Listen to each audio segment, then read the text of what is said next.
তারপর খুব সুন্দর করে 3 কাপ চা বানায়। আন্টিও খাবে বলেছে, আবার নিজের জন্য। তুমি একটু উদয়নকে দিয়ে আসো, আমি তরকারিটা শেষ করি। মহুয়া চায়ের কাপ সাথে 3টা বিস্কুট নিয়ে চলে যায় ড্রয়িং রুমে। উদয়ন মহুয়াকে দেখতে পেয়ে ফোনটা রেখে সোজা হয়ে বসে। তারপর জিজ্ঞেস করে, এত সকালে তুমি এখানে কি করছো? আন্টির সাথে হেল্প করছিলাম। আর নে, আজকে কফি নে, চা করে এনেছি। উদয়ন পাশ থেকে গতকালকের পেপারটা হাতে নিয়ে বলে, লাগবে না, চা আমার খেতে ভালো লাগে না। বাসা যা আছে কিংবা কিছু সময় নিজেকে মানিয়ে নিতে হয়, খেয়ে দেখুন, ভালো লাগবে।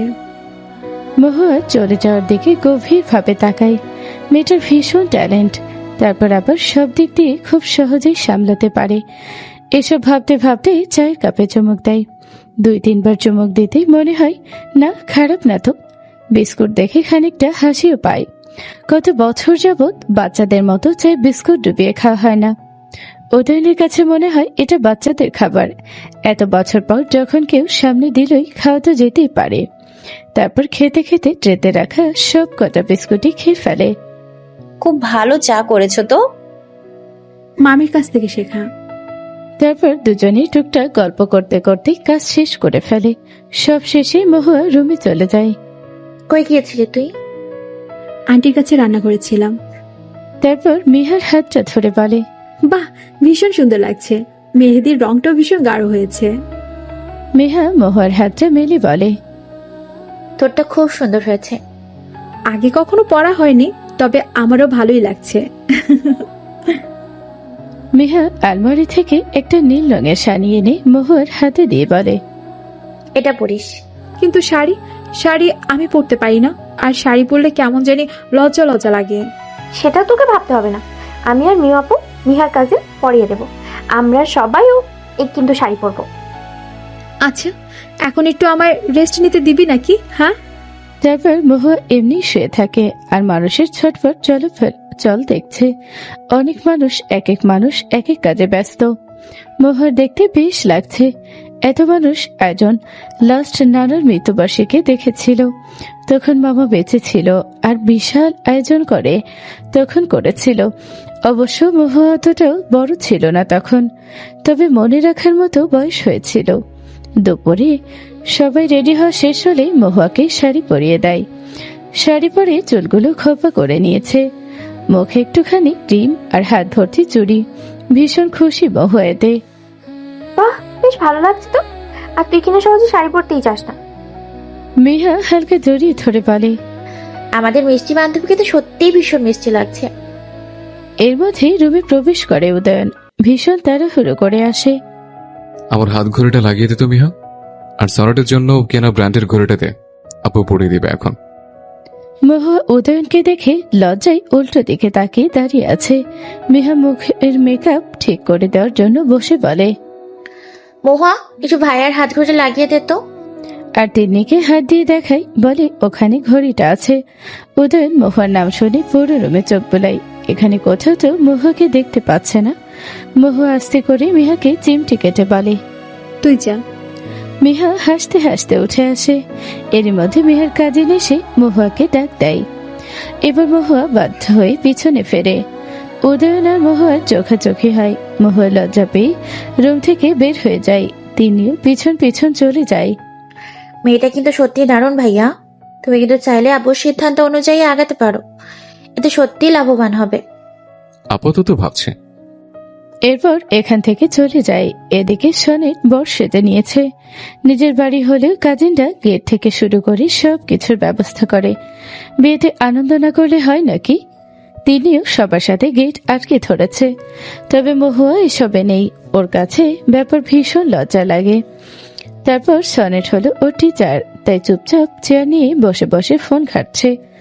উদয়নের দিকে কিছু কাজ শেষ করতে ব্যস্ত।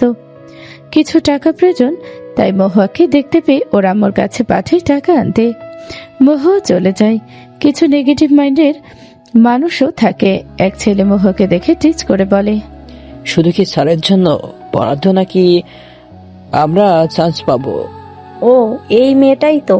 তবে এসব মেয়েদের শুধু এমনই রাখা যায়, বিয়ে করা যায় না, বুঝলে? ভিডিওটা আমিও দেখেছি। মোহ কোনো রকম কথা ছাড়াই উদয়নের হাতে টাকাটা দিয়ে মিহার কাছে চলে যায়। সবাই আমাকে দেখলে শুধু কিসের ভিডিওর কথা বলছে? তুই কি এই সম্পর্কে কিছু জানিস? মিহা মনে মনে ভাবে দুদিন আগে আর পরে সে তো জানবেই, তাই বলে দেয় কলেজের ঝামেলা ভিডিও করে কারা যেন ফেসবুকে ছেড়ে দেয়, যার ফলে অনেকে কথাগুলো সত্যি ভাবছে। মহা কিছু বলেনি, চুপচাপ বসে থাকে। কিছু একটা ভেবে শাড়ি পাল্টে নতুন একটা 3 পিস পরে নেয়। অনুরোধ করে বলে, প্লিজ, আমি একটু রেস্ট নিতে চাই।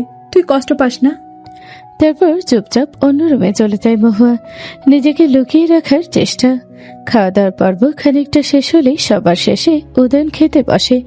কি মনে করে যেন মিহিকে স্টেজে গিয়ে জিজ্ঞেস করে। তারপর মিহা পুরো ঘটনাটা বলে। হয়তো নিচে সব সমালোচনা হচ্ছিল বলেই মিহাকে ভিডিও সম্পর্কে জিজ্ঞেস করেছে। উদয়ন কিছু না বলেই চলে আসে মহুয়ার খোঁজে।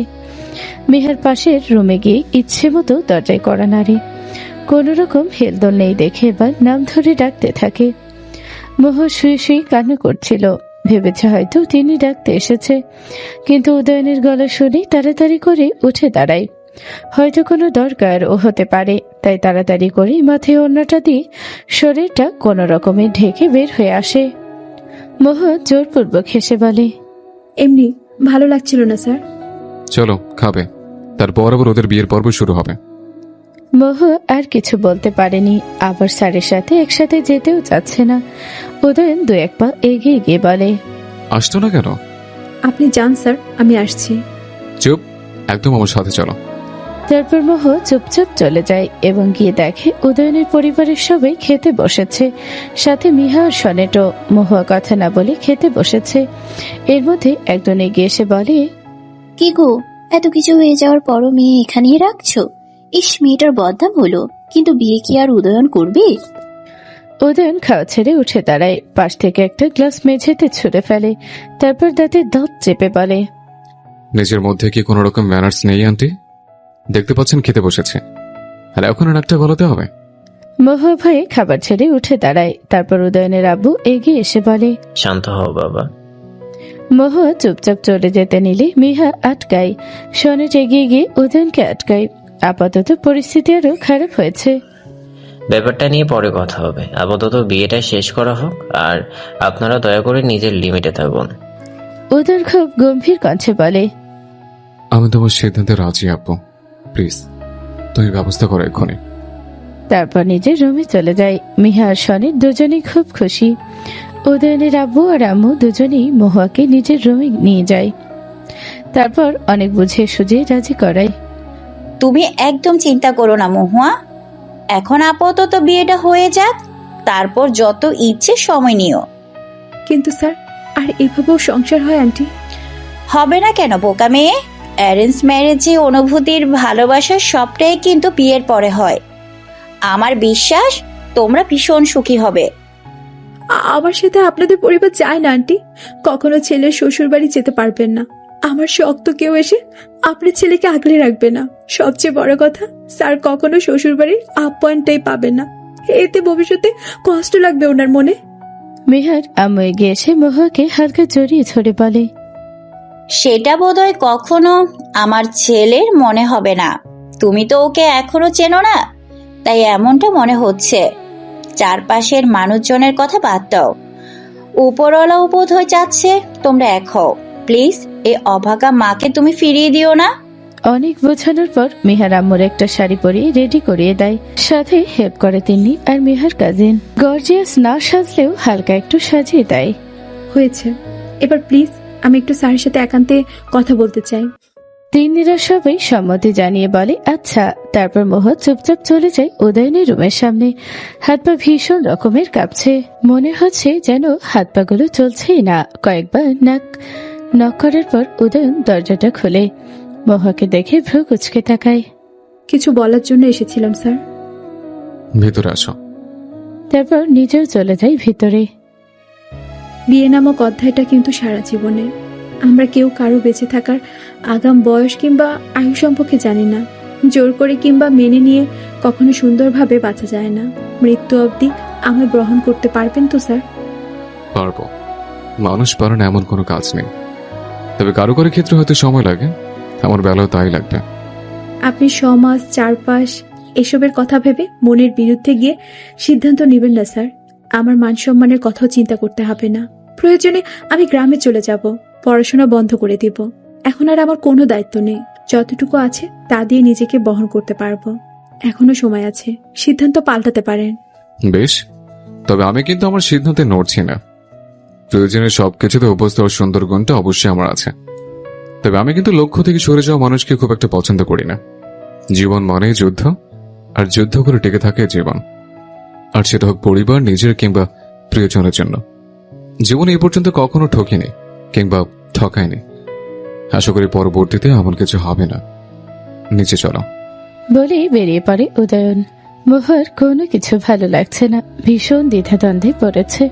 তবু অনিশ্চিত জীবনে যে পা বাড়াতেই হচ্ছে, হয়তো এটাই হওয়ার ছিল। তবে সবটুকু চেষ্টা করে ও যাবে। মিহা সনেটের বিয়ে পড়ানো শেষ হলে উদয়ন আর মেয়ের মহুয়ার বিয়েটাও হয়ে যায়। মহুয়াকে ভরসা দেওয়ার জন্য মিহার হাতটা জাপটিয়ে ধরেছিল। এই মুহূর্তে মহুয়ার কাছে সব থেকে বিরক্তির লাগছে চারপাশের একটু আগে ও টিচ করা মানুষকে। নিকৃষ্ট মনের মানুষগুলো এখনো দাঁড়িয়ে আছে। তাদের বোধহয় বিশ্বাস হচ্ছে না যে উদয়ন মহুয়াকে বিয়ে করে নিল।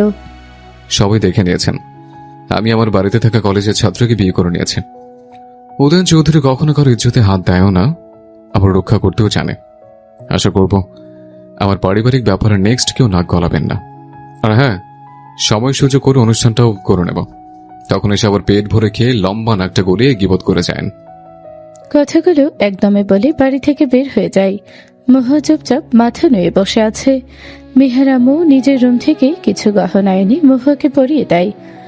অবশেষে বাসা থেকে আস্তে আস্তে মেহমান কমতে থাকে। কাছের আত্মীয় স্বজনরা চলে গেছে, তবে দূরের মেহমান একেবারে বৌভাত শেষ করে যাবে।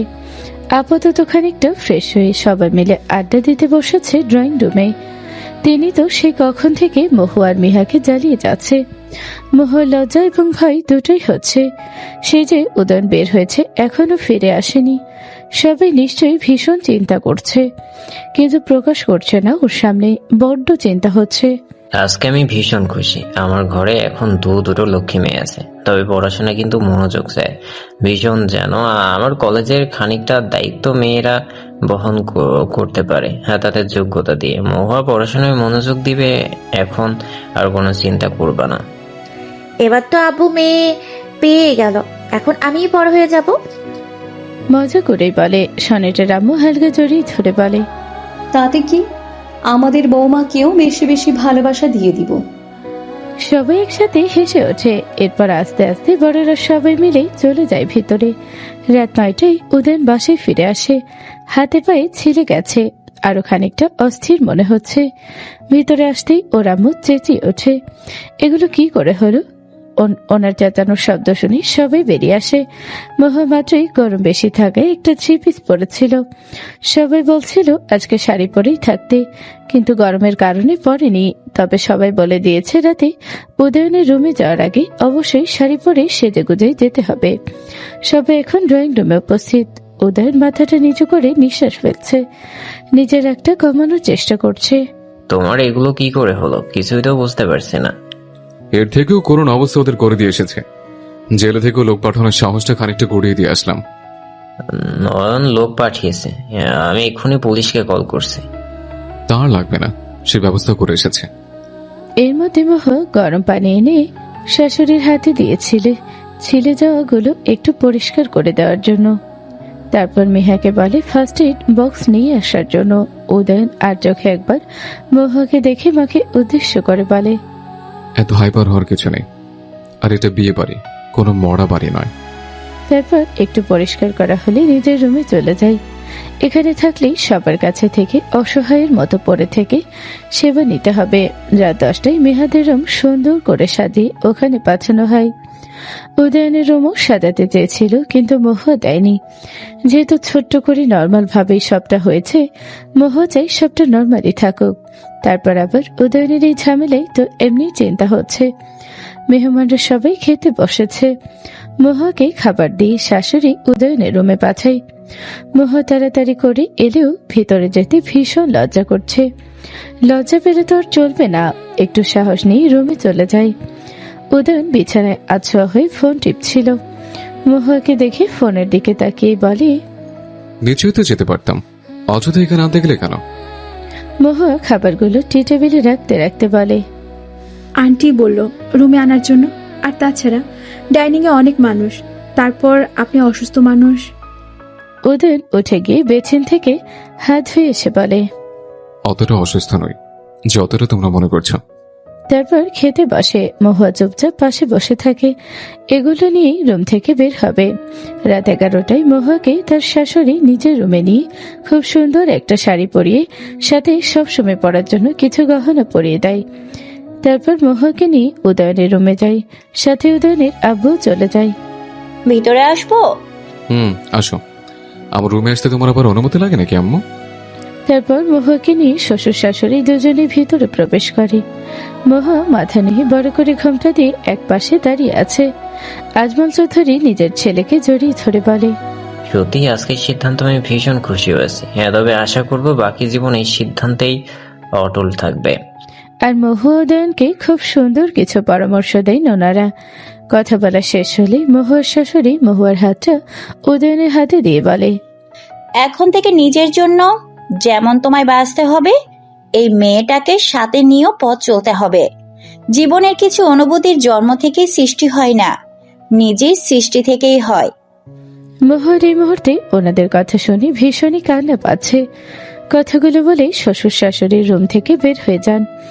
উদয়ন গলা খাকারি দিয়ে বলে, তুমি চাইলে নিজের জামা কাপড় এনে ফ্রেশ হয়ে নিতে পারো, এমনিতেই ভীষণ গরম।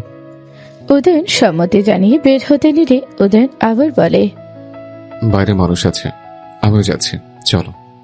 তারপর মহুয়াকে নিয়ে ওর ব্যাগপত্র নিয়ে রুমে চলে আসে। মহুয়া জামা কাপড় নিয়ে ফ্রেশ হতে চলে যায়। এর মধ্যে উদয়ন নিজের রুমের সামনে লাইব্রেরি রুমের বিছানাটা খুব সুন্দর করে গুছিয়ে নেয়। মহুয়াকে চুপচাপ দেখে উদয়ন বলে, তুমি এই রুমেই থাকো, আমি লাইব্রেরিতেই থাকতে পারবো, কিন্তু কালকে আমার রুমটা একটু গুছিয়ে দিও ভালো করে।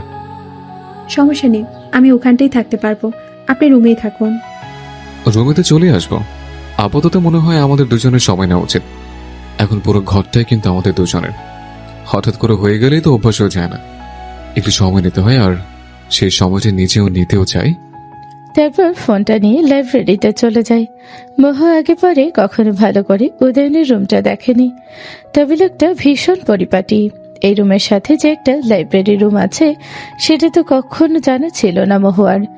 তবে ওরা যে এতদিন থাকতো বাহিরের ঘরটাই ও অনেকগুলো বই রাখা, পুরো রুমে চোখ বোলাই। আজকে মনে হয় না কোনো প্রকার ঘুম হবে। ফোনটা হাতে নিয়ে ব্যালকনিতে চলে যায়। ওখানে অনেকগুলো গাছ আর একটা রকিং চেয়ার রাখা, সাথে ছোট্ট একটা টেবিল। বেলকনি দিয়ে দেখা যাচ্ছে পুরো বাড়ির ঝলমল করা বাতির দৃশ্য। খুব সুন্দর লাগছে বাহিরের দিকটা। মেহা তাড়াতাড়ি করে ফ্রেশ হয়ে রুমে এসে বসে। এখনো সনেট রুমে আসেনি। একদম নর্মাল 3 পিস পরে নিয়েছে, কারণ যে গরম পড়েছে। তারপর আবার মেহের গরম একটু বেশি। সবাইকে টাকা পয়সা দিয়ে বিদায় করে রুমে আসে সনেট। বাপরে, বিয়ে বাড়ি মানে বরের পদে পদে মেয়েদের হাতে বলি। এখন আবার প্রতিনিয়ত বলি হতে হবে বউয়ের কাছে। মনে মনে কথাগুলো ভাবে সনেট। রুমে এসে দেখতে পায় মিহা একদম ফ্রেশ হয়ে বসে আছে। বড় করে একটা নিঃশ্বাস ফেলে নিজে গিয়ে বিছানায় শুয়ে পড়ে। এই, এটা আবার কেমন বাসর? সোজা শুয়ে পড়লে তুমি? তো নিচে তো একদম নেচে নেচে ফ্রেশ হয়ে কাজের বেটি সেজে বসে আছো, একবার ভাবছো আগে বরটা আসুক আমায় দেখুক? দেখতে হবে কেন? তুমি কি আমায় নতুন করে দেখছো নাকি? সেই জন্ম থেকে একই বাড়িতে পাশাপাশি রুমে থেকেছি, দেখতে পাওনি? হয়েছে আর দেখা, সেই দেখা আর এই দেখার পার্থক্য বোঝার বুদ্ধি বোধহয় তোমার হয়নি। তুমি কি কোনোভাবে আমার বাচ্চা বলছো? কোনো কিছু বলিনি। তারপর মিহার হাতটা ধরে বলে, এমনি মজা করছিলাম। তোমার নাড়ি ভুড়ির সবটা সম্পর্কে আমার জানা, এখন শুধু দুজনের পথ চলা বাকি, সেটাও আজ থেকে শুরু হয়ে গেল। আমাদের ভালোবাসা আজ পূর্ণতা পেল মিহুরানী। মিহা সনেটকে জড়িয়ে ধরে বলে, সেটা সম্ভব হয়েছে আমাদের পরিবারের জন্য। আমার পরিবারটা সত্যি খুব ভাগ্য করে জন্মেছি বলেই পেরেছি। কয়েকজন মেয়ে মানুষ নিজের বাবা মা বর শ্বশুর শাশুড়ি সবার সাথে এক বাড়িতে থাকতে পারে। আমি সত্যি ভীষণ ভাগ্যবতী সবাইকে পেয়ে। এদিকে লাইব্রেরিতে সবসময় সময় কাটালেও কখনো শোয়ার অভ্যাস নেই। নিজের রুম ছেড়ে এখানে শুয়ে ঘুম আসছে না। এক কাপ কফি হলে বোধহয় বইটা পড়া যেত। রুম থেকে বের হয়ে এপাশে এসে দেখে লাইট জ্বলছে, কিন্তু মহুয়া নেই। তারপর বেলকনিতে গিয়ে দেখে দাঁড়িয়ে আছে। তোমাকে দিতে চাই।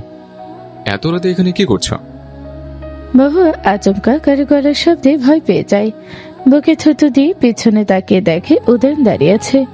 জোরপূর্বক হেসে উত্তর দেয়, ঘুম আসছে না তাই। উদয়ন আজকে একটু কাছ থেকে মহুয়াকে দেখছে।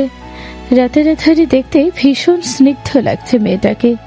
তারপর আবার বাসন্তী রঙের একটা থ্রি পিস পরনে। গায়ের রংটা যেন চিকচিক করছে। মেয়েটা গ্রামের হলেও ভীষণ পরিপাটি আর শান্ত স্বভাবের, যা তার চেহারার দিকে তাকালেই বোঝা যায়। আপনার কি কিছু লাগবে?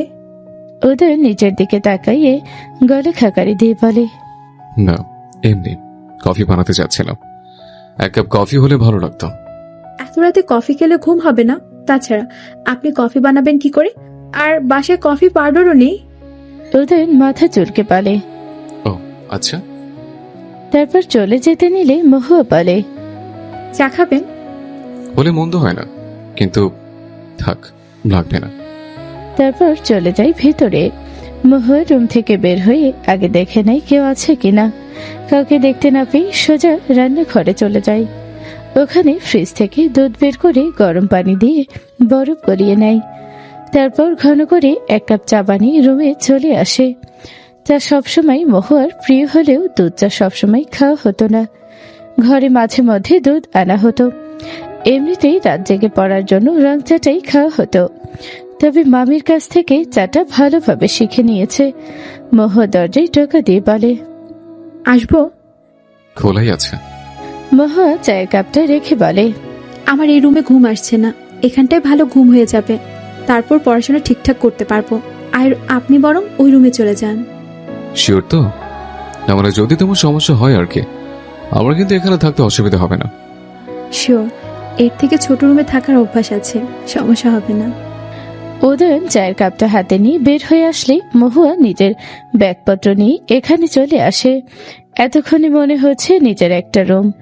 যেহেতু রুমটা খানিকটা ভিতরে, এখানে থাকতে সমস্যা হবে না। মহুয়া সবসময় অন্ধকার প্রিয় মানুষ। একদম আলে চিকচিক দরজার সামনে বিছানাওয়ালা রুমে ঘুম আসে না ওর।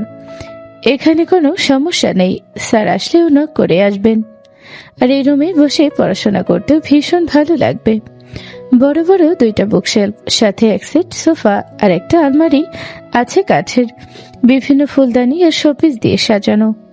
বিছানার পাশে একটা জানালা, অবশ্য পর্দা দেওয়া, তবে শুয়ে জানালা দিয়ে পর্দা সরিয়ে থাইয়ের উপর দিয়ে ব্যস্ত শহর দেখা যায়। মহুয়া দরজা মিশিয়ে শুয়ে পড়ে। সকাল সকাল বাড়িতে অনেক কাজ শুরু হয়ে গেছে।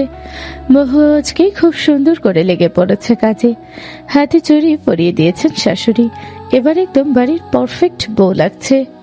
হয়েছে অনেক কাজ করা, এবার একটু রেস্ট নাও, গিয়ে রুমে যাও। মহুয়া রুমে এসে দেখে সনিটার উদয়ন কি জানি হিসাব করছে। ওনাদের দেখে নিজের রুমে চলে যায়। দরজা আটকে পুরো রুম একদম ঝেড়ে পরিষ্কার করে। পুরো রুমের জিনিসপত্র গোছাতে গোছাতে একদম ক্লান্ত হয়ে গেছে। তারপর বিছানার চাদরটা ধোয়ার জন্য রুম থেকে বের হয়। এসে দেখতে পাই সনিট চলে গেছে। এর মধ্যে আবার মিহা প্রবেশ করে, একটা ট্রলি ব্যাগ নিয়ে এসেছে। নে, এবার এগুলো গুছিয়ে নিস। ভাইয়া, তোমার সব জিনিসপত্র এখানে রাখা আছে। সবকিছু শেষ হলে মার্কেট করতে যাব। মহুয়া ওয়াশরুমের বালতিতে বিছানার চাদরটা রেখে বলে, আমার সব আছে, কেনাকাটা করতে হবে না। তুই খেয়েছিস? আচ্ছা, আমি নিচে যাচ্ছি। বলে রুম থেকে বের হয়ে আসে। ভালোই হয়েছে, তুই একটু বস, আমি রুমটা গুছিয়ে নেই। তারপর মিহার সাথে কথা বলতে বলতে পুরো রুম গুছিয়ে নেয়। এবার তো হয়েছে। এত গোছানোর রুম, এত ময়লা কোথায় ছিল? কিছু তো বোঝা যায়নি। মামি বলতো ঘরে মেয়ে মানুষ না থাকলে আসল সৌন্দর্য ফুটে ওঠে না। ছেলেরা আর কতটুকুই বা করবে। তবু স্যার ভীষণ গোছানো। আমি এমন রুম থেকে নতুন চাদর নিয়ে আসছি। মিহা চলে যেতেই এগুলো ধুয়ে পরিষ্কার করে নেয়। তারপর উদয়নের দুদিনের জমিয়ে রাখা কাপড়গুলো ধুয়ে বারান্দায় মেলে দেয়। একেবারে গোসল করে ফ্রেশ হয়ে বের হয় মহুয়া। স্যারের বউ দেখছি ম্যাডাম হয়ে গেছে। এত কিছু জানি না, তবে মহুয়া মহুয়ে থাকবে, এই গ্যারান্টি আমি দিতে পারি। এই গরমে ভারী সাজ আজকে অন্তত নিতে পারবো না। দরকার নেই, হালকা সাজেই তো তোকে সুন্দর লাগে। এর মধ্যে রুমে সনের প্রবেশ করতে মহুয়ার তিন্নি বের হয়ে আসে। মহুয়া, তুমি একটু উদয়নকে বলো তো, কলেজের স্যারেরা কাছে চলে এসেছে, ওনাদের রিসিভ করতে যেতে হবে। আচ্ছা। বলে চলে যেতে নিলে শাশুড়ি আবার ডেকে বলে, চিন্তা করো না, তুমি যেভাবে কমফোর্ট সেভাবেই সবার সামনে থেকো। তারপর উনি চলে যান। এর মধ্যে মিহা তিন্নিকে দিয়ে মহুয়ার জন্য একটা গাউন পাঠায় পরার জন্য। মহুয়া শপিং ব্যাগটা নিয়ে রুমে চলে যায়। বাহিরে থেকে নক করে বলে, আসবো? যখন তখন আসবে, অনুমতি নেওয়ার দরকার নেই এত। স্যাররা নাকি কাছাকাছি চলে এসেছে, ওনাদের রিসিভ করার জন্য যেতে বলেছে আন্টি। মেহার দেহ জিনিসপত্র কোথায় গুছিয়ে রেখেছ? কালো পাঞ্জাবিটা একটু বের করে দাও, রেডি হয় নাই। মহুয়ার কালকে গুছিয়ে রাখার সময় ভালোই লেগেছিল, কিন্তু উদয়ন এখন এভাবে বের করে দিতে বলে ভীষণ লজ্জা লাগছে। আমার ফোনে চার্জ নেই, রুমে রেখে যাচ্ছে, দরকারি কোনো কল আসলে একটু নিয়ে এসো। তারপর মহুয়ার হাত থেকে পাঞ্জাবিটা নিয়ে ওয়াশরুমে চলে যায়। মহুয়াও নিজের রুমে গিয়ে তাড়াতাড়ি করে গাউনটা পরে নেয়। এই রুমে ড্রেসিং টেবিল না থাকায় আবার এ পাশটা আসে। উদয়ন এখনো ওয়াশরুমে আছে। প্রথমে চুলগুলো আঁচড়াতে থাকে, তারপর উদয়নের জুতো ঘড়ি আর দরকারি জিনিসপত্র গুছিয়ে সামনে রাখে। এর মধ্যে উদয়ন ওয়াশরুম থেকে বের হয়ে মহুয়াকে এসব করতে দেখতে পায়। মাথায় হিজাব পড়ে যাও, আজকে অনেক মেহমান আসবে বাসায়।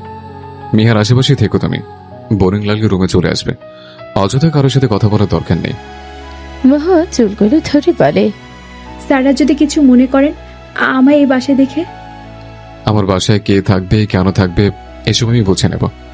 আত্মবিশ্বাস একটু নিজের উপর বাড়াও, বুঝলে? তারপর উদয়ন মুচকি হেসে বের হয়ে যায়। মহুয়া ভ্রুকুচকে উদয়নের দিকে তাকিয়ে আছে। লোকটাকে দূর থেকে যেমন মনে হয়েছে আসলে তেমনটা না। ভীষণ সাপোর্টিভ মানুষ, তবে জ্ঞান দেওয়ার ধরনটা ভীষণ সুন্দর। মহুয়া মুচকি হাসি নিজে তৈরি হয়ে নেয়। উদয়নের বিছানার উপর রেখে যাওয়া টি শার্ট আর প্যান্ট বারান্দায় মেলে দিয়ে মিহার রুমের উদ্দেশ্যে চলে যায়। এর মধ্যে দেখা হয় তিন্নির সাথে। স্যাররা এসে গেছে, মিহাকে এখন স্টেজে নিতে হবে, চল। মহুয়াকে মিহা জোর করে একটু কাজল আর হাত ভর্তি চুড়ি পরিয়ে দেয়। তারপর স্টেজে গিয়ে বসে সনেটের পাশে। মহুয়া আর তিনিও সাথে আছে। এর মধ্যে সনেটের আম্মু মহুয়াকে বৌমা বলে ডেকে ওঠে।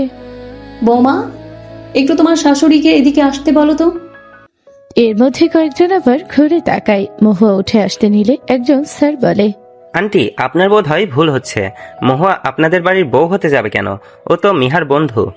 উদয়ন ইশারায় মহুয়াকে যেতে বলে। মহুয়াও চুপচাপ চলে যায়। আপনার তো দেখছি একটু বেশি ইন্টারেস্ট, তবে সময়ে মাঝে মাঝে অপেক্ষা করতে হয় মিস্টার মাহমুদ। কথা আছে না, সবুরে মেয়া ফলে, সবুরে মেয়া ফলে। শিক্ষিত মানুষ জ্ঞান দিয়ে বুঝে যাবেন, তা না, কেমন যেন ঘুষ দিয়ে চাকরিতে ঢোকা মানুষদের মতো আচরণ করছেন। আসলে তা না স্যার, এমনি জিজ্ঞাসা করছিলাম। না মানে সবসময় এখানেই থেকে পড়াশোনা করে, ওর কি পরিবার নেই? সেটা আপনার জানতে হবে কেন? আপনার সব বিষয়ে ইন্টারেস্ট একটু কমান। একটু কাছে এসে কথাটা বলে উদয়ন।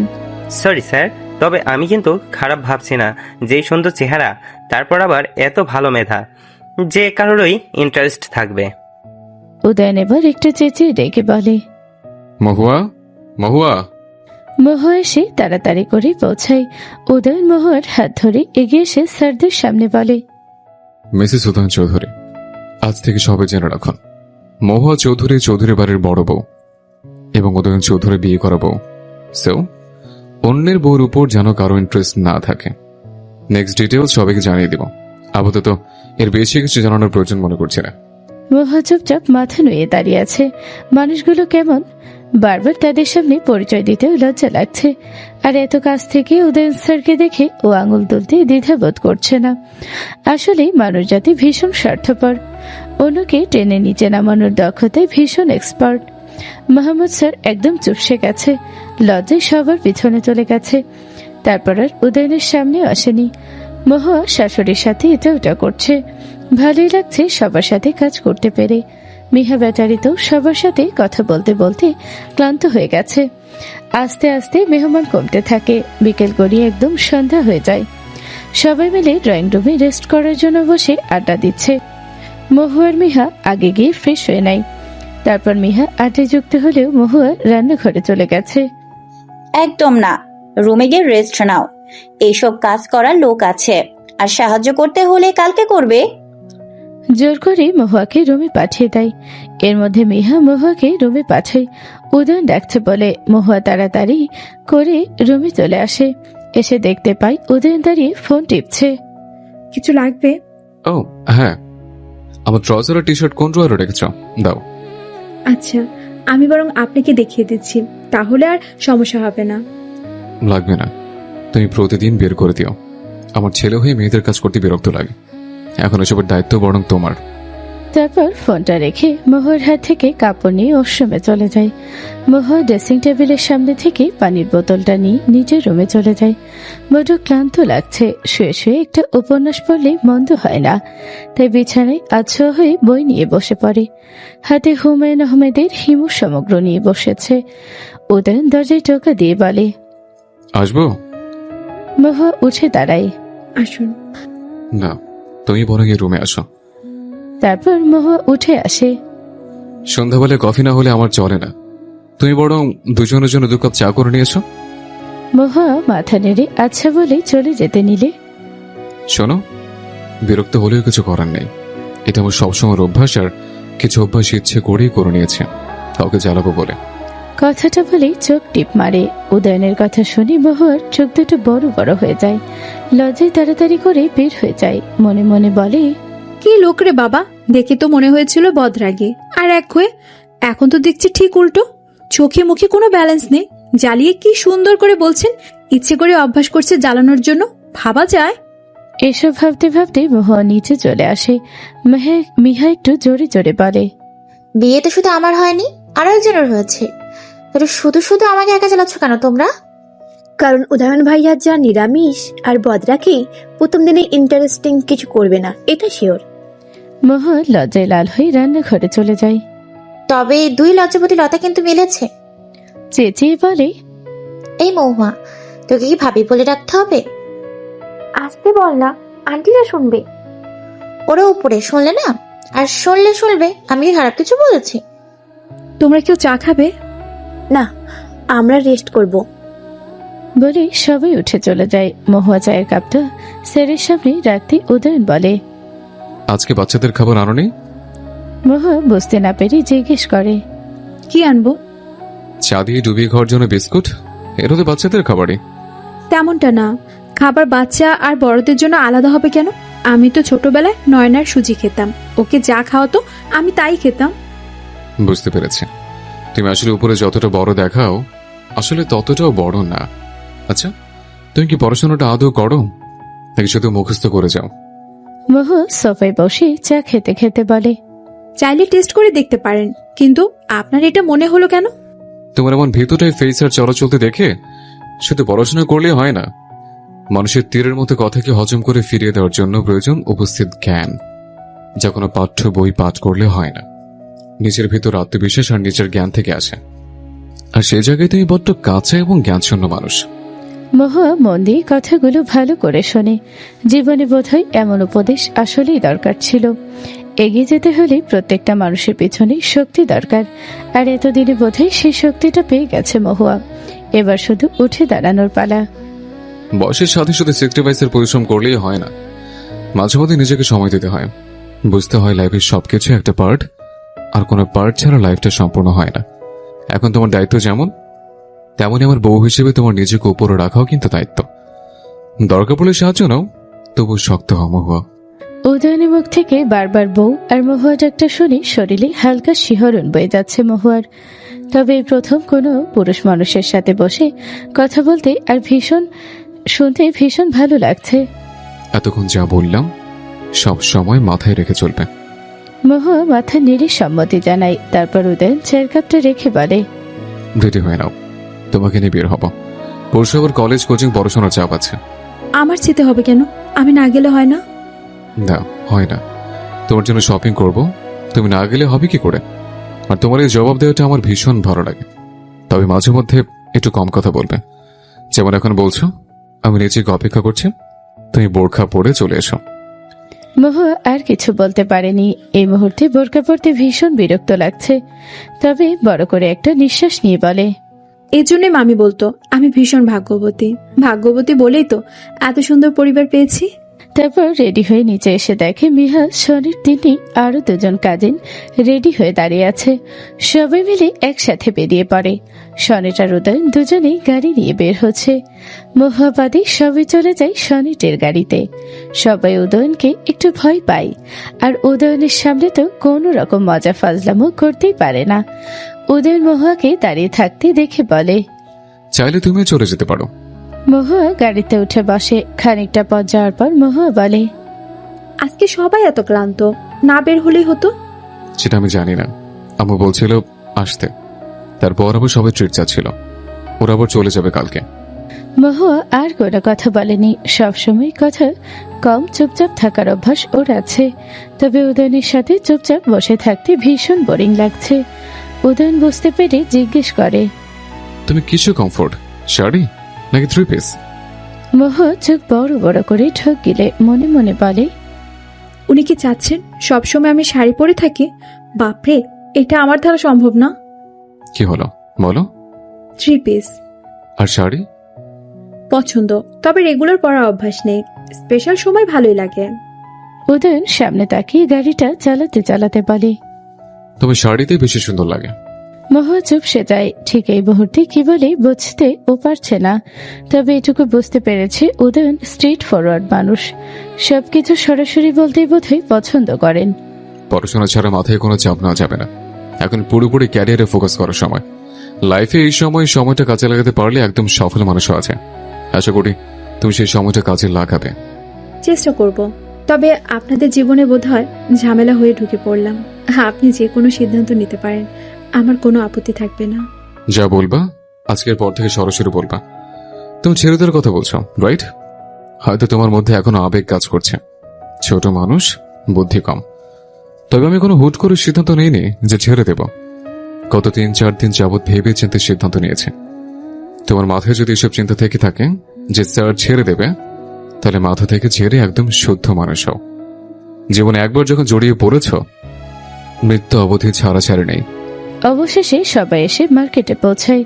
মহুয়ার জন্য কিছু গাউন সিস্টেমের কুর্তি কেনা হয়, কলেজে যাওয়ার জন্য সাথে ম্যাচিং হিজাব, আর সবসময় বাড়িতে পরার জন্য 3 পিস কেনা হয়, যার একটা ও মোহর পছন্দ করেনি। সবগুলো মিহা আর উদয়নের পছন্দে কেনা হয়েছে। কেনাকাটা শেষ হলে খাওয়া দাওয়া করে বাসায় ফিরতে ফিরতে রাত হয়ে যায় প্রচুর। সবাই কোনো রকম বাসায় এসে রুমে গিয়ে শুয়ে পড়ে। মহুয়া সবার শেষে সবগুলো শপিং ব্যাগ দিয়ে রুমে আসে, সোফায় এভাবে রেখে শুয়ে পড়ে।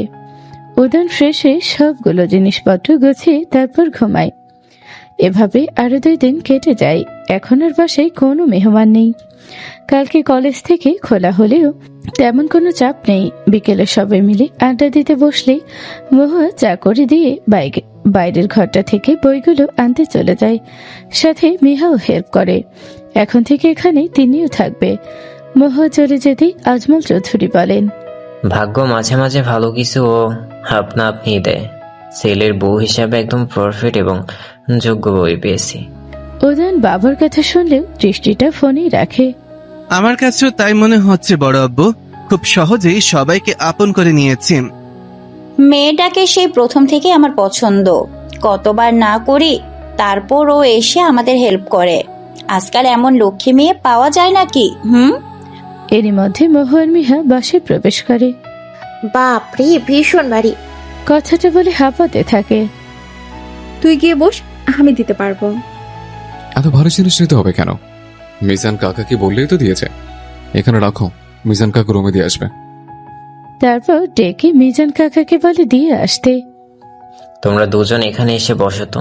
আমি তো পড়াশোনার চাপ নেই, কোথাও থেকে ঘুরে আসতে। এখন তো পড়াশোনার চাপ নেই, কোথাও থেকে ঘুরে আসতে চাও তোমরা? চলো তাহলে সবাই মিলে কক্সবাজার থেকে ঘুরে আসি। কতদিন হলো ঘুরতে যাওয়া হয় না। সবাই তো যেতে পারবো না, তবে কলেজ বন্ধ হলে আবার যাব। এখন বরং তোমরা 4 জন যাও, আমি এই কয়েকদিন কলেজ সামলে নিব। এই কয়দিন মানে? তুমি কি মাসব্যাপী সফরে যেতে বলছো নাকি? আমি না থাকলে অনেক নিয়মে নড়চড় হয়। তারপর আবার চাপ নিয়ে বলে কি পড়াশোনা ছেড়ে ছুটি নিয়ে বসে থাকতে হবে নাকি ওদের? তেমনটা না ভাইয়া, তবে 3 দিনের জন্য তো যাওয়াই যায় বলো। আমার যেতে হবে না, ওরা যাক না তাতেই হবে। বারে, তুই না গেলে ভাই একা গিয়ে কি করবে? তাছাড়া কাপল হয়ে একা একা কেন যাবে? সনিট ইশারায় থামতে বলে। সাথে আব্বু আম্মু আছে, এমে একটা কথাও হিসেব করে বলতে পারে না। আজমল চৌধুরী গলা খাকারি দিয়ে বলে, সে আমি জানি না, তোমরা আজকে টিকিট কেটে রাখো, সকাল সকাল রওনা দিয়ে দিতে পারবে। আচ্ছা, আমি দেখছি। তারপর নিজের রুমে চলে যায়। বড়রা সবাই চলে গেলে মিহা মোহর মাথায় গাঁটটি মেরে বলে, আর একটু হলে তো ঘুরতে যাওয়াটা মাটি করে দিতেছিলি। সনিট এবার উঠে চলে যায়। গতকালকে আবার তিনি গ্রামে গেছে। তো তোরা ঘুরে আয়, তাহলেই তো হলো। নিরামিষ একটা, নতুন বিয়ে করেছিস, কই রং ঢং করবি তা না। জীবন এটাও একটা পার্ট, আর এটাও আসল পার্ট, একটু এনজয় করতে শেখ। নিজে নিজে বকতে বকতে চলে আসে। ওদের রুমে এসে অনলাইনে ট্রেনের টিকিট কেটে নেয়। মোহ প্রবেশ করতেই বলে, তোমার আর আমার জিনিসপত্রগুলো গুছিয়ে নিও, আর একটা ব্যাগই জানা হয়। আমার এত ব্যাগ টানাটানি করতে ভালো লাগে না। মনে করে ট্রাউজার নিও, প্রচুর গরম। তোমার জার্নি করতে কোনো সমস্যা হয়? খানিকটা। উদয়ন ওয়ালেটটা হাতে নিতে নিতে বলে, আচ্ছা, আমি বের হচ্ছে। আসার সময় বমির ট্যাবলেট নিয়ে আসবো। তারপর রুম থেকে বের হয়ে আসে। উদয়ন ফিরতে ফিরতে রাত 11টা বাজে। বাসার সবাই খাওয়া দাওয়া করে শুয়ে পড়েছে। উদয়ন রুমে জিনিসপত্র রাখতে মোহ জিজ্ঞেস করে, খাবার দিব? না, খেয়ে এসেছে। তারপর মোহ আচ্ছা বলে চলে যেতে নিলে খাবার নিয়ে এসেছি, খেয়ে ঘুমাও, সকাল সকাল উঠতে হবে। মহুয়া মনে মনে ভাবে, এত শোক আমার কপালেও লেখা ছিল, ভাবা যায়। কোথাকার ফেলনা মহুয়া, কি না হলে চৌধুরী বাড়ির বড় বউ। এটাকে বোধহয় বলে ভাগ্য। তবে সবকিছুর জন্য আলহামদুলিল্লাহ। ভোরে ঘুম থেকে উঠে সবাই রেডি হয়ে রওনা দেয় কক্সবাজারের উদ্দেশ্যে। মিহা সনের ট্রেনে একটা কেবিন বুক করে নিয়েছে, আর উদয়ন মহুয়া একটা। অনেক রাত হয়েছে, খারাপ লাগলে ঘুমোতে পারো, লম্বা জার্নি। খারাপ লাগছে না বলেই জানালা দিয়ে মুখটা বের করে চোখে বন্ধ করে বাতাস অনুভব করতে থাকে। ভীষণ ভালো লাগছে। সবসময় লোকাল ট্রেনেই চড়া হয়, যার ফলে তেমন একটা উপভোগ করতে পারে না ট্রেন জার্নিটা। তবে এখন ভীষণ ভালো লাগছে। উদয়ন মহুয়াকে ভালো করে দেখছে। মেয়েটা অল্পতেই কতটা খুশি হয়ে যায়। নিজের ইচ্ছায় তেমন কোনো বড় চাহিদা নেই। দেখতে কি মিষ্টি, উপরওয়ালা চাইলে জন্ম থেকে ভালো একটা পরিবারে বেড়ে উঠতে পারত। ভাগ্যের কি নির্মম পরিহাস, ওরা ছাড়া এখন মেয়েটার পরিবারে কেউ নেই। তবে পরবর্তী জীবনে আর আফসোস আসতে দেবে না ওর জীবনে। মহুয়া এদিকে ফিরতেই উদয়ন তার দৃষ্টি সরিয়ে ফেলে। আপনার হেডফোন হবে, একটু গান শুনতাম। উদয়ন পকেট থেকে বের করে ওর হাতে দিয়ে বলে, বেশি বোরিং লাগলে ব্যাগ থেকে খাবার বের করে খেতে পারো। একা একা বসে থাকতে বোরিং লাগছিল। আচ্ছা, মিহা একা কি করছে? আমাদের সাথেই তো যেতে পারতো, অযথা এতগুলো টাকা নষ্ট হলো। উদয়ন মুচকি হেসে বলে, সে তুমি বুঝবে না। আর মেহা মোটেও একা না, সনটও আছে। ওরা যেত, আমরা না গেলেও তো হতো। কেন, তোমার ঘুরতে ভালো লাগে? আমার তো ভীষণ ভালো লাগে। এই পর্যন্ত 2-3টা দেশ ঘোরা হয়েছে, বাংলাদেশের সব বিখ্যাত জায়গাগুলো দেখা শেষ। তবুও যেতে ভালো লাগে। আমারও ভালো লাগে, তবে কখনো ঘোরা হয়নি, সময় পাইনি। পড়াশোনায়, টিউশনি, মামি বোন সব মিলিয়ে হয়ে ওঠেনি। জানেন, কখনো স্কুল থেকে ভ্রমণেও যেতে পারিনি। সবাই সবার গার্ডিয়ান নিয়ে যেত। মামি জার্নি করতে পারে না, তাই আর যেতে পারিনি। তোমার আব্বু আম্মু? মহুয়া মন খারাপ করে বলে, জানি না বেশি কিছু, তবে ছোট ছিলাম, মনে আছে। আচ্ছা, তবে ওনারা কেমন মানুষ ছিলেন অতটাও বোঝার বয়স ছিল না। আমার মা তো মামি খুব যত্নে রেখেছেন, তবে ওনাদের যত্নে রাখার মতো সুযোগ আমি পাইনি। ইচ্ছে ছিল জীবনে বড় কিছু করার, জীবনের তাগিদে ওদের জন্য, কিন্তু এখন আর তেমন অনুভূতি হয় না। নিজের জন্য কষ্ট করতে ইচ্ছে করে না। সেটা এখন এবং এই মুহূর্তে মাথা থেকে ছেড়ে ফেলে দাও, কারণ এখন আরো কঠিন ভাবে স্বপ্ন দেখতে হবে নিজের পায়ে দাঁড়ানোর জন্য। আমি এবং আমরা কিন্তু খুবই জঘন্য মানুষ, নইলে ঘাড় মোটকে দেব। মহুয়া এবার হা হা করে হেসে ওঠে। উদয়নের এমন রূপ আছে, ভাবা যায়। একটা কথা বলি। উদয়ন মহুয়ার ব্যাগটা নিয়ে একটা উপন্যাস বের করে বলে, বলো।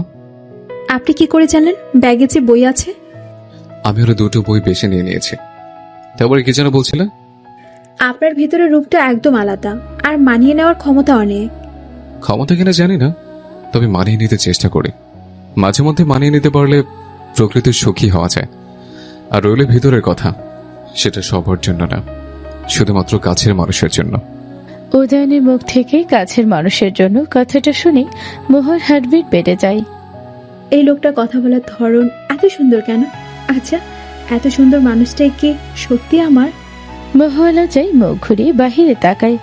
উদয়নের কাছেও ব্যাপারটা ভালোই লাগে, তাই ইচ্ছে করে লজ্জায় ফেলে। আর আড্ডাও মহুয়ার সাথে বেশ জমে। অনেকক্ষণ জার্নি করার পর ওরা এসে স্টেশনে পৌঁছায়। এবার এখান থেকে একটা গাড়ি বুক করে সোজা রিসোর্টে চলে যাবে। উদয়ন আর সনির গাড়ির খোঁজে গেছে, আর এদিকে মিহা মহুয়া বসে আছে। আমার কি যে ভালো লাগছে বেড়াতে এসে, আরো ভালো লাগছে ভাইয়াও সাথে এসেছে বলে। কেন, স্যার কি আসে না? আসলেই বাকি, একলা আসে আর আসলেও একলাই ঘুরে। আচ্ছা, ভাইয়া তোর সাথে কোনো মিসবিহেভ করে না তো? প্লিজ এসব মাথায় রাখিস না, আস্তে আস্তে সব ঠিক হয়ে যাবে। হুট করে হয়েছে তো, তাই একটু সময় লাগবে। মোটেও না, বরং এই কয়েকদিনে বুঝতে পেরেছি স্যার অতটাও রাগী না, মানুষ হিসেবেও একদম পারফেক্ট।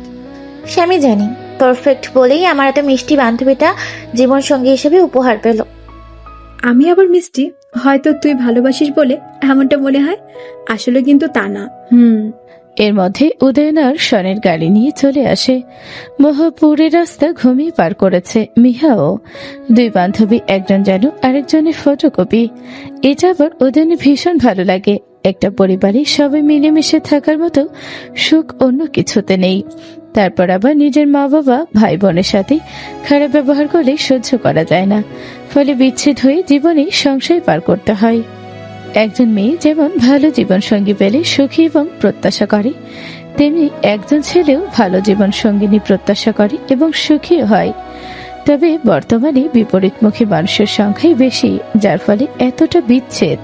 একেবারে বিকেলে এসে রিসোর্টে সবাই পৌঁছায়। মহুয়া কোন রকম ফ্রেশ হয়ে শাশুড়ির সাথে কথা বলে শুয়ে পড়ে। মিহারা পাশের রুমটাই নিয়েছে। মহুয়া বের হলে উদয়ন ফ্রেশ হতে চলে যায়। এসে দেখে মহুয়া ঘুমিয়ে পড়েছে। ফোন করে ওদের খাবার রুমে দিয়ে যাওয়ার জন্য বলে।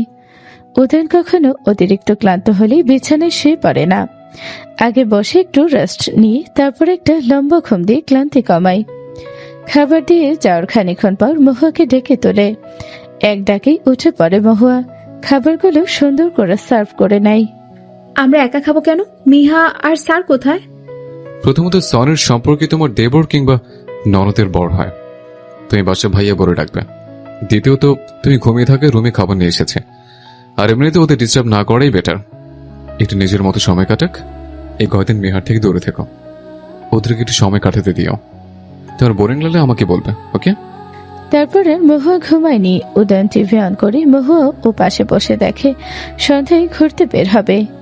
মিহা আর সনেটের দিকে ঘুম দিচ্ছে, ভীষণ ক্লান্ত শরীর।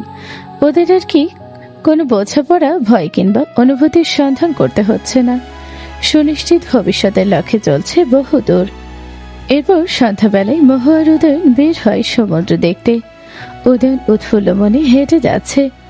সন্ধ্যার পর সমুদ্র পাড়ে হাঁটতে ভীষণ ভালো লাগে উদয়নের। এবার নয়, শুধু এর আগেও এই লোভে বহুবার আসা হয়েছে উদয়নের। উদয়ন পাশে তাকিয়ে দেখে খানিকটা পিছনে মহুয়া আস্তে আস্তে হাঁটছে, তাই হালকা জোরে বলে, এত পিছনে কেন? মহুয়া এগিয়ে এসে বলে, তেমন কিছু না। খারাপ লাগছে কি? মহুয়া মাথা নেড়ে না করে। তারপর উদয়নের সাথে তালে তাল মিলিয়ে হাঁটতে হাঁটতে বলে, মিহা আর স্যার কই? ওরা আছে কোথাও হয়তো। একা কেন?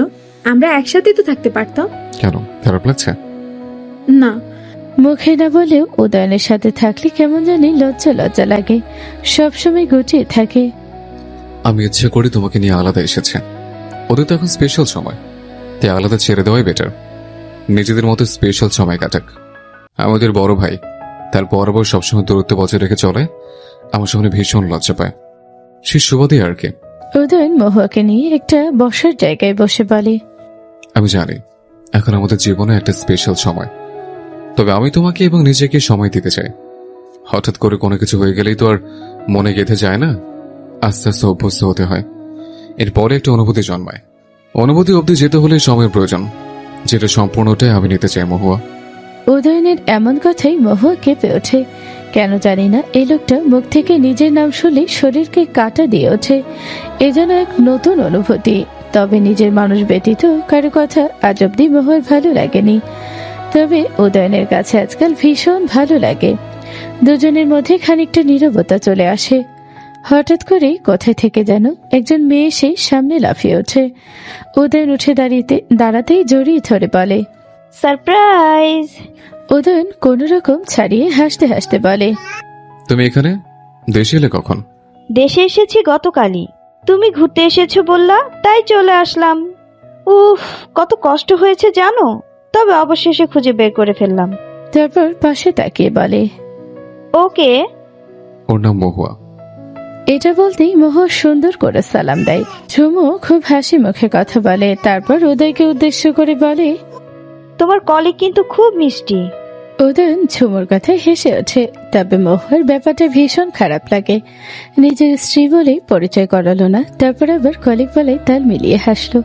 ঝুমু উদয়নের হাত ধরে টানতে টানতে সামনে চলে যায়। উদয়ন না চাইতেও ওকে টানতে টানতে নিয়ে যায়। মহুয়া বোকার মতো এখনো দাঁড়িয়ে আছে। ওদের চলে যাওয়া দেখছে।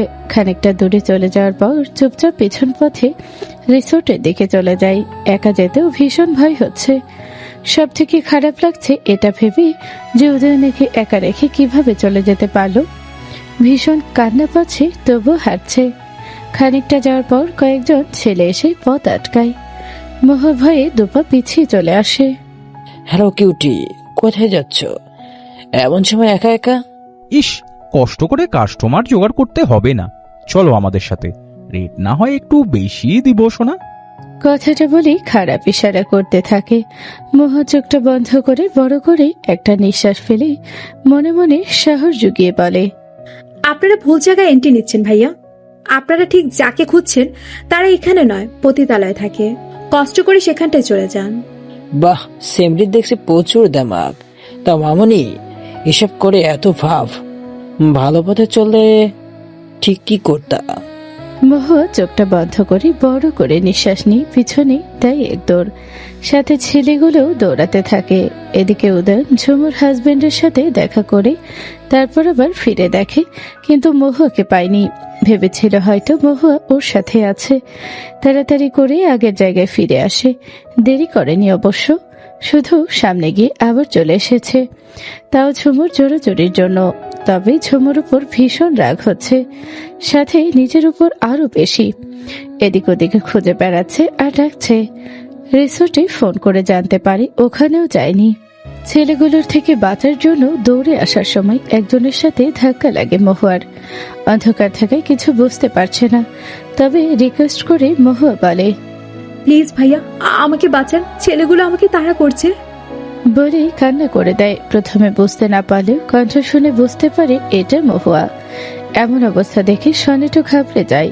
ও যে মহুয়ার সাথে যার ধাক্কা লেগেছিল সে আর কেউ নয়, সনেট। সনেট মহুয়াকে পিছনে দাঁড় করিয়ে ছেলেগুলোর সামনে এগিয়ে যেতেই দৌড়ে পালিয়ে যায়। তুমি এভাবে কান্না করছো কেন? আর তাছাড়া ভাইয়া কোথায়? ভাগ্যিস মিহাকে রিসোর্টে রেখে এখানে এসেছিলাম। মহুয়া কান্না করতে করতে বলে, প্লিজ আমায় রিসোর্টে নিয়ে চলুন। সনেট মহুয়ার অবস্থা বুঝতে পেরে উদয়নকে কল করে বলে মহুয়া ওর সাথে আছে। এর বেশি কিছু আর বলেনি। অতঃপর রিসোর্টে এসে মহুয়া আশ্রমে চলে যায়। ইচ্ছে মতো ওখানে বসে কান্না করে। কেন জানি মনে হচ্ছে এই জীবনে কেউ ওকে আদর করে না, আর কেউ করবেও না। তার কাছে মনে হচ্ছে উদয়নের রিয়েকশন তেমন বেশি ছিল না, যদি ফোনে সনেট কথা বলেছে। রাত, তারপরও অনেকক্ষণ সময় নিয়ে গোসল করে মহুয়া। মাথাটা ভীষণ ভারী লাগছে, অনেক কিছুই মাথায় ঘুরছে। দীর্ঘ 1 ঘন্টা পর আশ্রম থেকে বের হয়ে আসে। এসে দেখে উদয়ন বিছানায় বসে আছে। যদিও মাথা নিয়ে বসে আছে, বোঝার উপায় নেই কি মুডে আছে। মহুয়া চুপচাপ বেলকনিতে জামা কাপড়গুলো মেলে ওখানেই দাঁড়িয়ে থাকে কিছুক্ষণ। রুমে গিয়ে উদয়নের মুখোমুখি হতে ইচ্ছে করছে না। 10 মিনিট দাঁড়িয়ে থেকে চুলগুলো মেলে দেয় শুকানোর জন্য। তারপর আরো কিছুক্ষণ দাঁড়িয়ে রাতের গভীরতা বুঝতে চেষ্টা করছে। আর নিজের উপর ভীষণ হাসি পাচ্ছে এতটা ফেল না ভেবে বিপদ হওয়ার খবর শুনে একবারও কথা পর্যন্ত বলল না উদয়ন। আজকের ব্যবহারে মহুয়া ঠিক বুঝতে পারছে উদয়নের বিয়েটাতে খুশি না, আর ওদের সম্পর্ক অতটাও সহজ না। তবে মহুয়া যে আস্তে আস্তে উদয়নের প্রেমে পড়েছিল, স্বামীর চোখে দেখা আরম্ভ করছিল, তার মনকে বোঝানো তো কম কষ্টের ছিল না। ওনার আবার প্রেমিকাও আছে ভাবা যায়। উদয়ন সেই মহুয়াকে খুঁজে না পাওয়ার সময় থেকে যেরকম অস্থির হয়ে যায়, এখন নিজেকে শান্ত করতে পারছে না। ভীষণ অপরাধবোধ কাজ করছে, লজ্জায় মহুয়ার সাথে কথা বলছে না। তবে অপেক্ষা করছে মহুয়া রুমে আসার। শেষ পর্যন্ত মহুয়াকে আসতে না দেখে বেলকনিতে চলে যায়। উদয়ন আস্তে করে মহুয়ার পিছনে গিয়ে দাঁড়ায়। চুলে শ্যাম্পু করে, ঘ্রাণ আসছে চুল থেকে। কেমন যেন মাতাল মাতাল লাগছে। তবে এই মেয়েটার জন্য কিছুক্ষণের জন্য মনে হয়েছিল সে মূল্যবান জিনিস হারিয়ে ফেলেছে। সনেটের থেকে পুরো কাহিনী শুনে তো একদম থমকে গিয়েছিল। নিজেকে সামলে নরম গলায় ডাক দেয়, মহুয়া। 3 বার ডাক দেওয়ার পর মহুয়া নড়ে চড়ে দাঁড়ায়। তাড়াতাড়ি করে মাথায় কাপড় দিয়ে রুমে চলে আসে। কোন রকম কথা না বলে কাঁথা নিয়ে এক সাইডে শুয়ে পড়ে। উদয়ন বেলকনি থেকে ফিরে এসে রুমে দাঁড়িয়ে সবটা দেখে। উদয়নের সেই ছোট থেকে এই বদভ্যাসগুলো আছে, কখনো কোনো কিছু প্রকাশ করতে পারে না। যেখানে উতলা হওয়ার দরকার সেখানে চুপ হয়ে যায়। সেও চায় এই অভ্যাসটা ভীষণভাবে দূর হোক, তবে তা হচ্ছে না। উদয়ন রুম থেকে বের হয়ে যায় এবং মিহাকে দিয়ে কিছু খাবার রুমে পাঠিয়ে দেয় মহুয়াকে খাওয়ানোর জন্য। মিহু খানিকক্ষণ পরে খাবারগুলো দিয়ে গেলে নিজেও ফ্রেশ হয়ে মহুয়ার রুমে আসে। তবে আজকে উদয়ন আর ডিনার করেনি। মিহা রুমে এসে প্রথমে মহুয়াকে ডাকাডাকি করে, কিন্তু কোনো সাড়া শব্দ না পেলে এগিয়ে গিয়ে হাত ধরে ডাক দিতে গেলে দেখতে পাই শরীরটা ভীষণ গরম। অনেকক্ষণ ডাকাডাকি করে তোলে, কিন্তু মহুয়ার ভালো লাগছে না, তাই আবার শুয়ে পড়ে। মিহা শেষ পর্যন্ত খাওয়াতে পারেনি, জ্বর এলেও তেমন বেশি না, হালকাই। খাবারগুলো রেখে লাইটটা বন্ধ করে রুম থেকে বের হয়ে যায়। তারপর গিয়ে উদয়নকে বলে। উদয়ন রুমে এসে দেখতে পাই মহুয়া অন্যদিকে ঘুরে শুয়ে আছে। এর মধ্যে আবার নিজের ফোনটা বেজে ওঠে। তাকে দেখে উদয়নের বাবুর কল। রিসিভ করতে উনি উত্তেজিত কণ্ঠে জিজ্ঞেস করে, মহুয়ার নাকি জ্বর এসেছে? হঠাৎ করে জ্বর আসলো কেন? সমুদ্রে বেশিক্ষণ গোসল করেনি তো? উদয়ন শান্ত কণ্ঠে বলে, সে তেমন কিছু না বাবা, তুমি চিন্তা করো না, ঠিক হয়ে যাবে। মহুয়ার কাছে ফোনটা দাও তো, তোমার আম্মু কথা বলবে। মহুয়া তো ঘুমাচ্ছে, জেগে গেলে কল করব। তারপর টুকটাক কথা বলে কল কেটে দেয়। উদয়নের প্রচন্ড অস্থির লাগছে। অস্থিরতায় শরীরে ঘাম ধরে গেছে। এমন মনে হয় না গত কয়েক বছর হয়েছে। ঠিক কিভাবে মহুয়াকে ডাক দিবে, কথা বলবে, কিংবা জ্বর কেমন বেড়েছে নাকি কিছুই বুঝতে পারছে না। কিছুক্ষণ ভেবে ছটফট করে খাবারগুলো ঢেকে রেখে লাইট অফ করে মহুয়ার পাশে গিয়ে শুয়ে পড়ে। শুয়ে পড়লেও ঘুম আজকে আর বোধহয় হবে না। এমন অপরাধ বোধ নিয়ে কি আর ঘুমানো যায় নাকি? মাঝরাতে মহুয়ার ঘুম ভেঙে যায়। প্রচুর মাথা ব্যথার সাথে শ্বাসকষ্ট হচ্ছে। একটু পানি খাওয়ার ভীষণ প্রয়োজন। অন্ধকার রুমে কোনো রকম বসতেই যেন আরো দম বন্ধ হয়ে আসছে। পাশে উদয়ন জেগে থাকায় অস্থির হয়ে জিজ্ঞেস করে কি হয়েছে। তাড়াতাড়ি করে লাইটটা অন করে। মহুয়া ইশারায় দেখায় পানি খাবে। উদয়ন পানি এনে দিতেই দেখে মহুয়ার হাত কাঁপছে। নিজের হাতে গ্লাসটা ধরে পানি খাইয়ে দেয়। তারপর বুকে হাত দিয়ে ঘন ঘন শ্বাস নিতে থাকে মহুয়া। ছোটবেলা থেকেই মহুয়ার এই রোগটা আছে। প্রচুর টেনশন কিংবা অসুস্থ হলে দম বন্ধ হয়ে আসে। এমনকি মাঝে মাঝে জ্ঞানও হারায়। আর এই সময় প্রচুর মালিশ করতে হয় বুকে পিঠে। উদয়ন মহুয়াকে ধরে বলে, এমন করছো কেন? কি হয়েছে? তোমার কোথায় খারাপ লাগছে? মহুয়া উদয়নের কোলে ঢলে পড়ে। নিজে নিজেই বুকে ডলতে থাকে দেখে উদয়ন বালিশে শুয়ে মালিশ করতে থাকে। এখন এত কিছু ভাবার সময় নেই। দীর্ঘক্ষণ মালিশ করার পর খানিকটা স্বাভাবিক হয় মহুয়া, তবে এখনো বড় বড় করে শ্বাস নিচ্ছে। উদয়ন মিহাকে কল করে এখানে নিয়ে এসে রুম থেকে বের হয়ে যায় ওষুধ নিয়ে আসার জন্য। রিসোর্টের ফার্মেসি থেকে ইনহেলার আর কিছু ওষুধ সাথে স্যালাইন নিয়ে আসে। এসে মিহাকে নিজেদের রুমে পাঠিয়ে খাবার নিয়ে বসে মহুয়ার সামনে। খাবারগুলো খেয়ে ওষুধ খেতে হবে, একটু জেদটা কমাও। মহুয়া শুয়ে কাঁথা টেনে অন্যদিকে ঘুরে বলে, লাগবে না, সব কথা পরে হবে, বাসায় গিয়ে। আপাতত সুস্থ থাকতে হবে। ওঠো, খেয়ে ঘুমাবে। প্লিজ, আমার ভালো লাগছে না। একদম চুপ। আর কোনো রকম কথা শুনতে চাই না। একই রুমে অসুস্থ হয়ে অস্থির হয়ে যাবে, তারপর আবার ওষুধ নেবে না। এত রাতে এই জন্য তো সবাইকে হাইপার হতে হলো। আরো কিছু কথা বলে ফেলে উদয়ন। মহুয়া ছলছল চোখে উঠে বসে, লম্বা করে ঘুমটা টেনে নেয়। খাবারের প্লেটটা নিয়ে টেবিলে বসে না চাইতেও খেতে থাকে, আর ঘুমটার আড়ালে চোখের জল ফেলছে। কোন রকম খাবারটা শেষ করে ওষুধ খেয়ে বেলকনিতে চলে যায়। ওখানে গিয়ে রকিং চেয়ারে হেলান দিয়ে বসে। হাতে থাকা ফোনটাই মামি, নয়না আর ওর আম্মুর ছবিগুলো দেখতে থাকে। এগুলো কালেক্ট করেছিল ওর কিছু আত্মীয়র কাছ থেকে। মামি আর নয়নার ছবির দিকে তাকিয়ে শব্দ করে কান্না করে দেয়। মামি সব সময় বলতো মহুয়া ভীষণ স্ট্রং, তবে আজকে মহুয়া নিজের কেন জানি মনে হচ্ছে না। মনে হচ্ছে পৃথিবীতে সব থেকে অসহায় ব্যক্তিটা ও নিজে। ওর কেউ নেই, কোনোদিন ওর কেউ হবে না।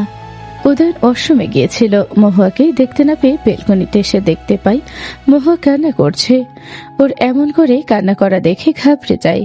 তখন কতগুলো কথা শুনিয়ে দিয়েছিল, নিশ্চয়ই কষ্ট পেয়েছে।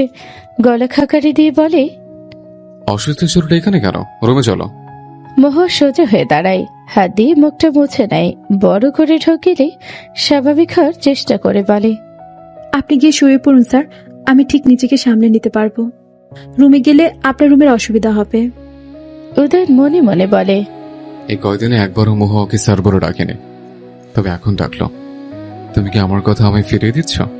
এত কিছু বুঝি না, তবে যা সঠিক আমি তাই বললাম। আপনি গিয়ে শুয়ে পড়ুন, আমার ভালো লাগছে না। একদম কোনো কথা না, সোজা রুমে আসো। মহুয়া আবার ঘুরে দাঁড়িয়ে শব্দ করে কান্না করে দেয়। কান্না করতে করতে বলে, প্লিজ, আমার ভালো লাগছে না, আমি একা থাকতে চাই, প্লিজ।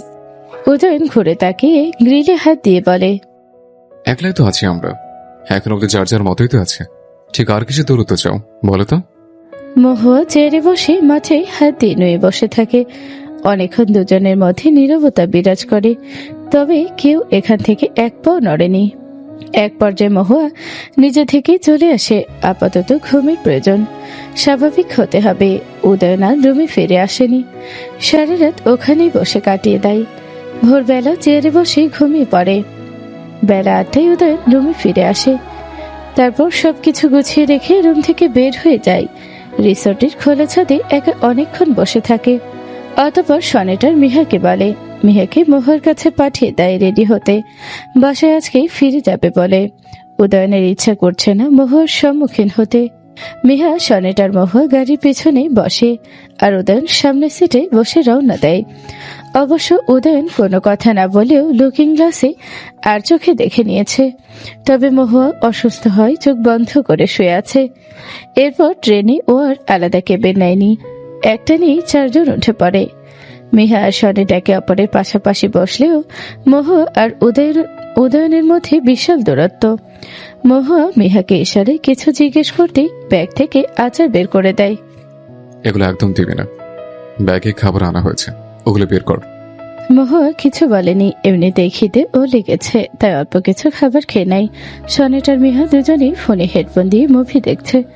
মহুয়া জানালা দিয়ে বাহিরে তাকিয়ে প্রকৃতি দেখতে ব্যস্ত, আর উদয়নের কাছে ভীষণ বোরিং লাগছে, তাই হেডফোনে গান অন করে। অবশেষে দীর্ঘ জার্নির পর বাসায় এসে পৌঁছায়। মহুয়া আর উদয়ন দুজনের কাছেই আজকের জার্নিটা ভীষণ বিরক্তিকর ছিল। একটু গল্প করতে পারেনি এবং ঘুমোতেও পারেনি। মহুয়া খেয়াল না করলেও উদয়নের নজর যায় সনেটার মিহার সুন্দর বন্দিংয়ে। ভীষণ মিষ্টি ওদের সম্পর্ক। এরকম বিশ্বস্ত মানুষ আর জীবন সঙ্গী থাকলে বোধহয় জীবনটা সব সময় সবকিছুই ভীষণ সুন্দর। ওদের দেখে খানিকটা সম্পর্কের প্রতি আগ্রহ সবারই জাগবে, যা এখন উদয়নেরও মনে হচ্ছে। বাসায় এসে মহুয়া সবার সাথে কথা বলে ফ্রেশ হয়ে নেয়। শরীর ক্লান্ত থাকলেও এসে জোর করে শাশুড়ির সাথে সাহায্য করে। সবাই বায়না করলেও বুঝতে দেয়নি ওর ক্লান্তি কাউকে।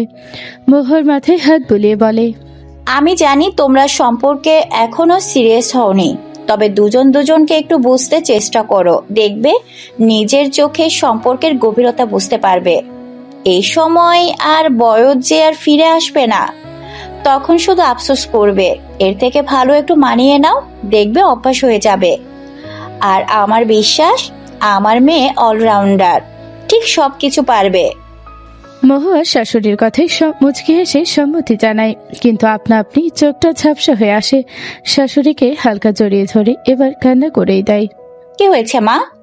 উদয়ন কি কিছু বলেছে? মহুয়া কান্না ভেজা কণ্ঠে বলে, ঠিক এই আদর পরিবার মানুষজনকে মিস করছিলাম আম্মু। আমার একলা থাকতে ভীষণ কষ্ট হয়, বাঁচতে ইচ্ছে করে না, অসহায় ফিল হয়। বোকা মেয়ে, এমনটা বলতে নেই। আমরা আছি তো, সারা জীবন এভাবেই সবাই একসাথেই থাকবো। তারপর চোখটা মুছে দিয়ে বলে, কফিটা উদয়নের জন্য নিয়ে যাও আর রেস্ট নাও। আজকে রুম থেকে বের হতে হবে না, রুমেই পাঠিয়ে দেব। তারপর রুমে এসে মহুয়া উদয়নের কফিটা দিয়ে নিজের শোয়ার জায়গা মানে পাশের লাইব্রেরিতে চলে যায়। এই গরমে কাঁথামুড়ি দিয়ে জানালাটার পাশে শুয়ে পড়ে।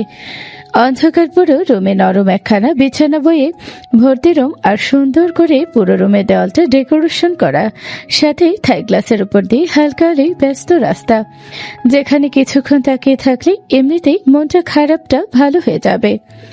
মানুষগুলোর জীবনে তাগিদে চলা যানবাহন, সাথে ফুটপাত দেখলে মন খারাপরা নিমিষেই দৌড়ে চলে যায়।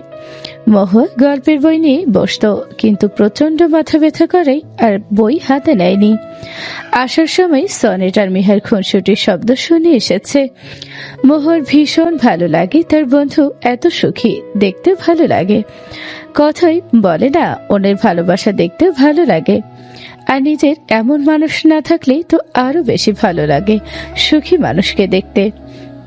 মহুয়ার কাছে তার শ্বশুর শাশুড়িকেও ভীষণ ভালো লাগে। এই বয়সেও ওরা কতটা কেয়ারিং, সাথে মজার মানুষ, দেখতে দারুণ লাগে। এত ভালোবাসা ভরপুর সংসার এর আগে দেখার সৌভাগ্য হয়নি মহুয়ার।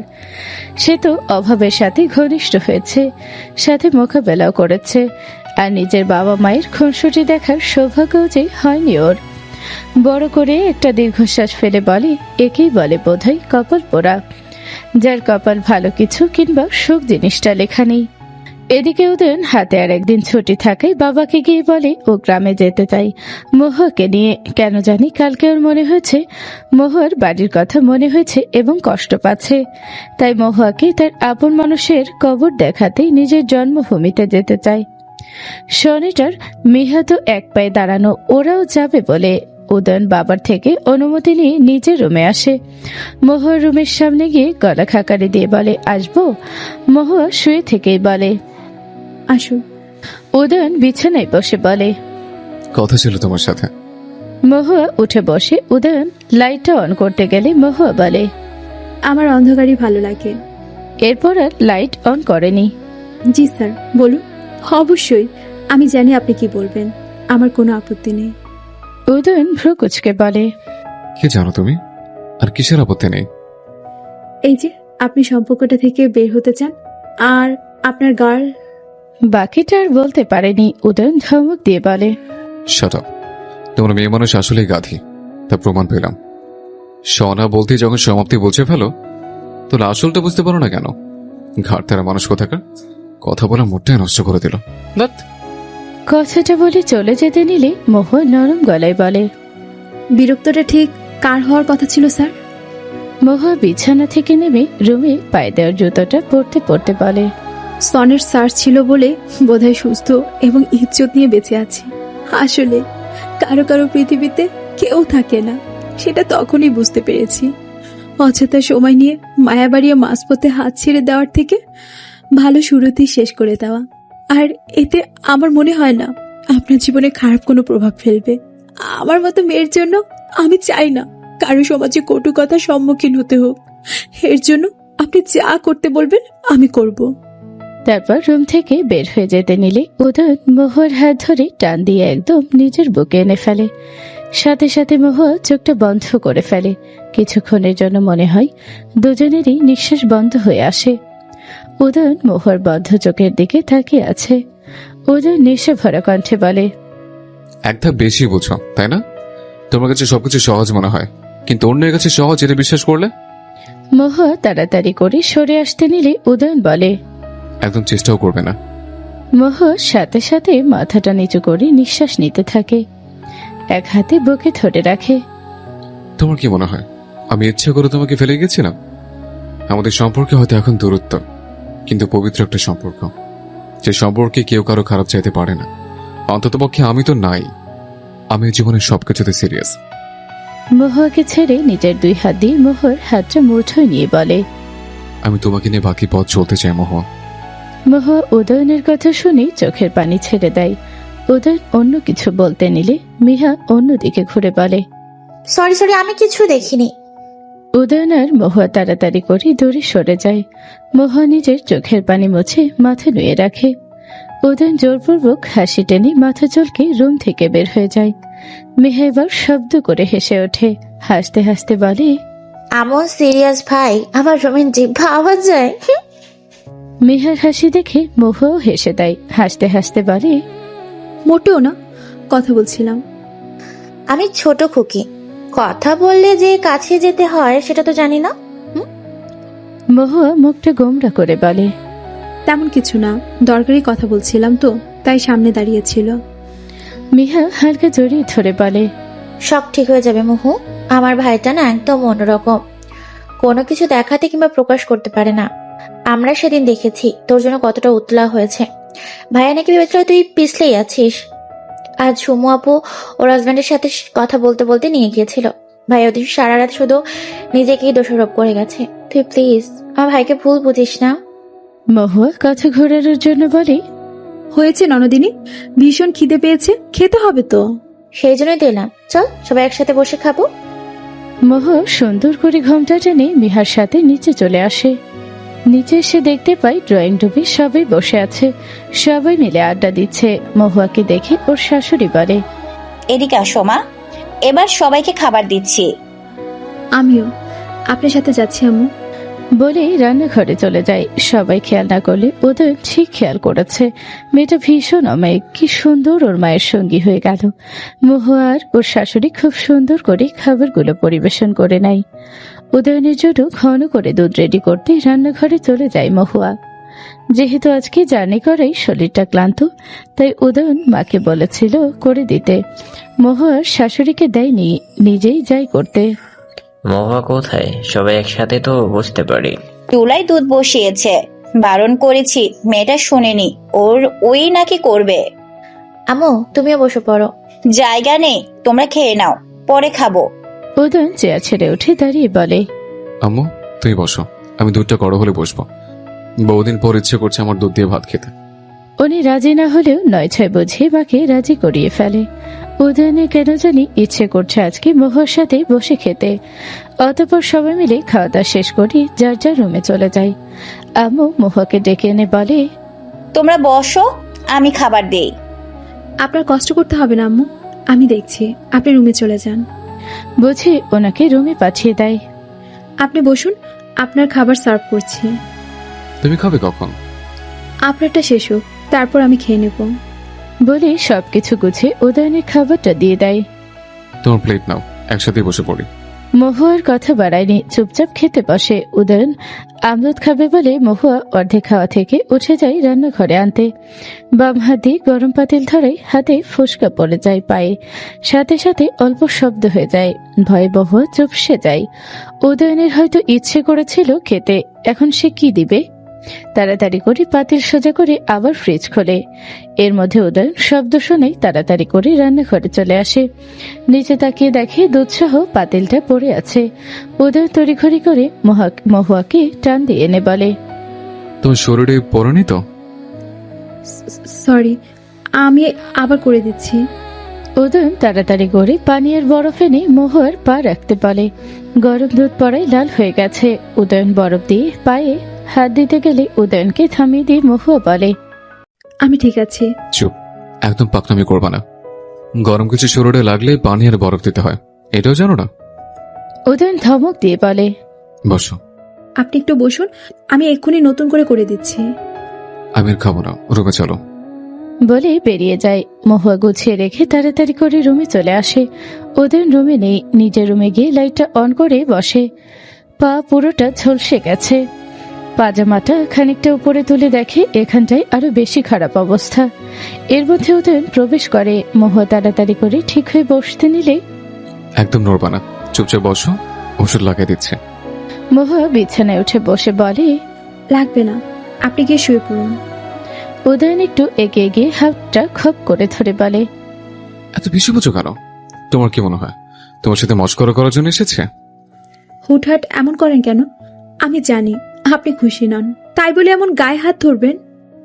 উদয়ন বিছানায় উঠে বসে মহুয়ার পায়ে মলম দিতে দিতে বলে, তোমার কপাল ভালো যে এতদিনে গায়ে হাত দিচ্ছে। বিয়ে করেছে কি রুমে সাজিয়ে রাখার জন্য নাকি? বউ মানুষ, কই স্বামীর মন জয় করবা তা না, শুধু শুধু দূরত্ব বাড়াও। মহুয়া আর কিছু বলেনি, চুপচাপ বসে থাকে। আপাতত অভিমান জমেছে ভীষণ। উদয়নের এমন ব্যবহার নিতে পারছে না। লোকটা ঠিক কি চাই, কেন এমন করছে, আর কেনই বা প্রকাশ করছে না সরাসরি, এমন ভেবে প্রচুর রাগ হচ্ছে। কালকে গ্রামে যাবো আমরা, তুমি রেডি থেকো। আর মিহা সনেটও সাথে যাচ্ছে। কেন যাবে? উদয়ন বুকশেলফ থেকে 2টা বই বের করতে করতে বলে, তোমাকে রেখে আসার জন্য। শেষমেশ একটু আয়োজন করেই না হয় সাথে গিয়ে রেখে আসি। মহুয়া বিছানা থেকে নেমে বলে, থাক, আমি একাই যেতে পারবো। আর আমার প্রয়োজন যে কারোর জীবনে নেই সেটা আমি বুঝিয়ে গেছি। তবে এটা বুঝিনি আজকেই শেষ হয়ে যাবে। যাকে সমস্যা নেই, একলা অভ্যস্ত আমি। সে আমি জানি। এই কয়েকদিনে তোমাকে পাঁচ করা আমার শেষ। এত সময় অন্য কোনো কাজে লাগেনি। মহুয়া আর কিছু বলেনি। বিছানার কাছে জানালাটা খুলে ওখানে গিয়ে বসে। রাস্তায় মানুষ কমছে, সাথে যানবাহনও। ল্যাম্পপোস্টের আলোয় চারিদিক চিকচিক করছে, অথচ সন্ধ্যায় ও কত ব্যস্ত দেখেছিল রাস্তাটা। এটাই বোধহয় জীবন। পৃথিবীতে আসবো ব্যস্ত জীবনের তাগিদে, আর কত কিছু। তারপর ঠিক এই রাত বাড়ার সাথে সাথে সবকিছু মিলিয়ে যাওয়ার মতো জীবনও ঠিক ফুরিয়ে যাবে। সব রকম আলো ফুরিয়ে বিদায় নিবে পৃথিবী নামক ক্ষণিকের জীবন থেকে, ঠিক যেমন করে কাছের মানুষগুলো নিয়ে গেছে। উদয়ন কিছুক্ষণ দাঁড়িয়ে থেকে আবার চলে যায় নিজের রুমে। ওখানে গিয়ে শুয়ে পড়ে। সকাল সকাল উঠতে হবে, যদিও খানিকটা ভয় হচ্ছে মহুয়ার জন্য, তবে ঠিক সামলে নিবে। কালকের দিনটা ওরা ওখানেই থাকবে, পরশু রাতে ট্রেনে বাসে ফিরে আসবে। সকাল সকাল ঘুম থেকে উঠে পড়ে মহুয়া। নামাজ পড়ে চুপি চুপি নিচে চলে আসে। কেউ এখনো ওঠেনি, তাই সবকিছু গুছিয়ে তারপর নাস্তা করতে শুরু করে। নাস্তা করতে করতে বাসার কাজ করা আন্টি চলে আসে। এক পর্যায়ে সব শেষ করে কফি করে নিজের রুমে চলে যায়। উদয়ন সকালে ঘুম থেকে উঠে কফি খায়। শাশুড়ি ঘুম থেকে উঠে দেখে সব কাজ করা হয়ে গেছে। এত সকাল সকাল যে মহুয়া উঠে করে নিবে ভাবেনি। এর মধ্যে মিহা সনেট বের হয়ে আসে। ওরা আবার সকাল সকাল বের হবে বলে উদয়ন কফিটা খেয়ে নিচে আসে আম্মুকে বলার জন্য। আম্মু, আমরা এখন রেডি হয়ে বের হই। নাস্তাটা বাইরেই করে নেব, তোমার কষ্ট করে এখন করতে হবে না। মহুয়া নাস্তা করে ফেলেছে, তোমরা বরং খাওয়া দাওয়া করে রেডি হও। কোথায় মহুয়া, আর কখন উঠলো? দেখো রুমে, হয়তো আমিও তো পাইনি নিচে। মো ছাদে গেছে। উদয়ন আচ্ছা বলে চলে যায়। মহুয়া কাপড় ধুতে ব্যস্ত। উদয়ন চলে যাওয়ার পর কাপড়গুলো ধুয়ে নিচ্ছে। নিজেরগুলো নেয়নি, শুধু উদয়নেরই। আর এদিকে উদয়ন ছাদে গিয়ে মহুয়াকে না পেয়ে আবার চলে আসে রুমে। উদয়ন রাগী চোখে কতক্ষণ তাকিয়ে থাকে ওর রুমে। 10 মিনিট পর আধো ভেজা শরীর বের হয়ে আসে হাত ভর্তি কাপড় নিয়ে। উদয়নকে দরজার সামনে হঠাৎ দাঁড়িয়ে থাকতে দেখে ভয় পেয়ে যায়। বুকে থুথু দিয়ে বলে, কিছু লাগবে? তোমাকে ধরে মাথার উপর থেকে আছাড় দেওয়ার জন্য আমার তোমাকে লাগবে। মহুয়া এড়িয়ে যেতে নিলে উদয়ন পথ আটকায়। অসুস্থ শরীর নিয়ে কে বলেছে এত সকালে ঘুম থেকে ওঠার জন্য? আর বাসায় কি কাজ করার লোক নেই? এত সকাল সকাল কেন কাপড় ধুতে বসছো? মহুয়া দেয়াল ঘড়িটার দিকে তাকিয়ে বলে, মোটেও এত সকাল না, এখন 10 মিনিট কম 9টা বেজে গেছে। তাহলে কোনোভাবে এটাকে তুমি দুপুর বলতে চাচ্ছ? মহুয়া হালকা হেসে বলে, আজকাল আপনার মুখে ভীষণ জোকস টাইপের কথা শোনা যায়। বারান্দায় চলে গেলে উদয়নও যায়। অথচ মিহা, আম্মু সবাই বলে আপনি নাকি ভীষণ গম্ভীর একজন মানুষ। কেন, তোমার কি মনে হয়? বলবো কেন? আমি জিজ্ঞেস করেছি তাই। আপনি জিজ্ঞাসা করবেন কেন? সেটা আমার ইচ্ছা, বলো। আমারও ইচ্ছে হয়েছে, আমি বলবো না। আর নাস্তা করে নিন। তাহলে এটা বলো, আন্টি থাকতেও কেন তুমি আমার কাপড় ধুলে? হাত পা যখন আছে করতে যখন পারি, তাহলে নিজেদের কাপড় কেন অন্যকে দিয়ে পরিষ্কার করাবো? উদয়ন কিছু বলেনি, তবে মুচকি হেসে বিছানায় গিয়ে বসে। মহুয়া তাড়াতাড়ি করে ওয়াশরুমে চলে যায় ফ্রেশ হতে। অতঃপর খাওয়া দাওয়া শেষ করে সবার থেকে বিদায় নিয়ে বের হয়। মহুয়ার মনটা ভীষণ খারাপ হয়ে গেছে। বাড়িতে যাচ্ছে তবুও ভালো লাগছে না, কারণ ওখানে যে মানুষগুলো আর নেই। দম বন্ধ হয়ে আসে, প্রচুর কান্না পায়। এত স্মৃতির ভিতরে আজকে না যেতে এমন লাগছে। তাহলে সারা জীবন থাকবে কিভাবে? হাজারো প্রশ্ন মনে ঘুরছে। মন খারাপ? মহুয়া মাথা নেড়ে না বলে। উদয়ন পকেট থেকে দুটো চকলেট মহুয়ার হাতে দিয়ে বলে, নাও। মহুয়া অবাক হয়ে বলে, চকলেট কার জন্য কিনলে? কিনেছিলাম একজনের জন্য, তাই বোরিং হতে দেখলাম তাই দিলাম। লাগবে না, আমি চকলেট পছন্দ করি না। সেটা তোমার জিজ্ঞেস করেছে? যা শাস্তি দিচ্ছে চুপচাপ নাও।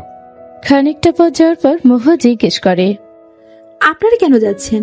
আমার বাড়ি আমি একাই যেতে পারতাম, অযথা কষ্ট করতে হবে না। আর তাছাড়া গ্রামে কেউ বিয়ে সম্পর্কেও জানে না, তাই সমস্যা হবে না আপনাদের। তা অবশ্য ঠিক। আচ্ছা, তোমার বাড়িতে দাওয়াত দিও, মিষ্টি নিয়ে খেয়ে আসবো মাঝে মাঝে। কয়দিন যাবত দেখছি আপনি ভীষণ মস্করা করছেন। ইস, কি পোড়া কপাল আমার। বিয়ে করলাম, বউ হলো, সংসার করতে পারলাম না। অথচ আমার ছোট ভাই বোন কিছুদিন পর ঠিকই বাপ মা হয়ে যাবে। মহুয়া রাগি চোখে উদয়নের দিকে কতক্ষণ তাকিয়ে থাকে। এদিকে সনিট আর মিহা আলাদা কেবিনে বসে ভীষণ এনজয় করছে। আরো একটা জিনিস ভালো লাগছে, এটা শুনে ওদের সবটা স্বাভাবিক চাই। ওদের সম্পর্কে আরো একটু সিরিয়াস হতে চাই। মহুয়াকে করা একটা শ্রেষ্ঠ সারপ্রাইজ দিতে চাই। আরো ভালো লাগছে এটা ভেবে যে এত সুন্দর একটি দৃশ্যের সাক্ষী ওরাও হবে। তবে মহুয়ার এক্সপ্রেশনটা কি হয় তাও দেখার ইচ্ছে। এদিকে নয়নরা কিছু লোক সেট করে উদয়নের সুখের সময় খানিকটা ভেজাল লাগানোর জন্য, এবং জানতে পেরেছে ওরা গ্রামে যাচ্ছে, সাথে পিছুও নিয়েছে। সুযোগ মতো খুব বসাবে বলে। মহুয়া চুপচাপ বসে থাকে পুরোটা পথ, আর উদয়ন বসে বসে গান শুনে আবার কতক্ষণ ফোনে কারোর সাথে কথা বলে। মহুয়া চুপচাপ থাকলেও সারাটাক্ষণ উদয়কে ফলো করে। এর মধ্যে পাশের কেবিনে চোখ যায় মহুয়ার। ওখানে দেখতে পাই কয়েকজন ছেলে এদিকে বারবার ফলো করছে। মহুয়ার ব্যাপারটা ভালো লাগেনি একদমই, এখন বিরক্ত আরো বেশি লাগছে। এর মধ্যে উদয়ন উঠে ওয়াশরুমে যাওয়ার জন্য বের হতে চাইলে মহুয়া বলে, আমিও আপনার সাথে যাব। তুমি কই যাবা? আমার কেন জানি মনে হচ্ছে আমাদের সাথে কেবিনের লোকগুলো ভালো না। এটা হয়েছে তোমাদের মেয়ে মানুষের একটা স্বভাব, অকারণে শুধু সন্দেহ করো, সেটা হোক স্বামী কিংবা অন্য মানুষ। জ্ঞান দেওয়ার জন্য জীবনে প্রচুর সময় পাবেন, অযথা এখন ঝগড়া করবেন না। হয়েছে, চলো আমি ওয়াশরুমে যাব, আর তুমি পাহারা দিবা। মহুয়া কিছু বলেনি। উদয়ন ওয়াশরুমে গেলে চুপচাপ দাঁড়িয়ে থাকে বাহিরে। ছেলেগুলো আর এদিকে আসেনি। অবশেষে ঠিকঠাক মতো জায়গায় এসে বসে। আমার কেন যেন মনে হচ্ছে কোনো একটা বিপদ আসতে চলেছে। আপনি একটু সাবধানে থাকবেন। এমনিতেই শত্রুর অভাব নেই। অল্প কিছুদিনের জন্য আপনার জীবনে এসে আমিও শত্রু বাড়িয়ে গেলাম, মাফ করে দিয়েন। উদয়ন বিরক্তি চোখে মহুয়ার দিকে তাকিয়ে থাকে, কোনো উত্তর দেয়নি। দুপুরে এসে পৌঁছায়। উদয়ন দুটো রিক্সা করে বাড়ি যাওয়ার জন্য। একটাই মিহা আর সনিট উঠে বসে। সুন্দর করে চাপটে বসে দুজন। মহুয়া ওদেরকে দেখে। এর মধ্যে উদয়ন উঠে বসে রিক্সায়, তারপর মহুয়াকে উঠতে বলে, আপনারা রিক্সা করে চলে যান, আমি আমার বাড়িতে হেঁটেই চলে যেতে পারবো, কাছেই তো। চুপচাপ ওঠো, একদম পাকনামি করবা না।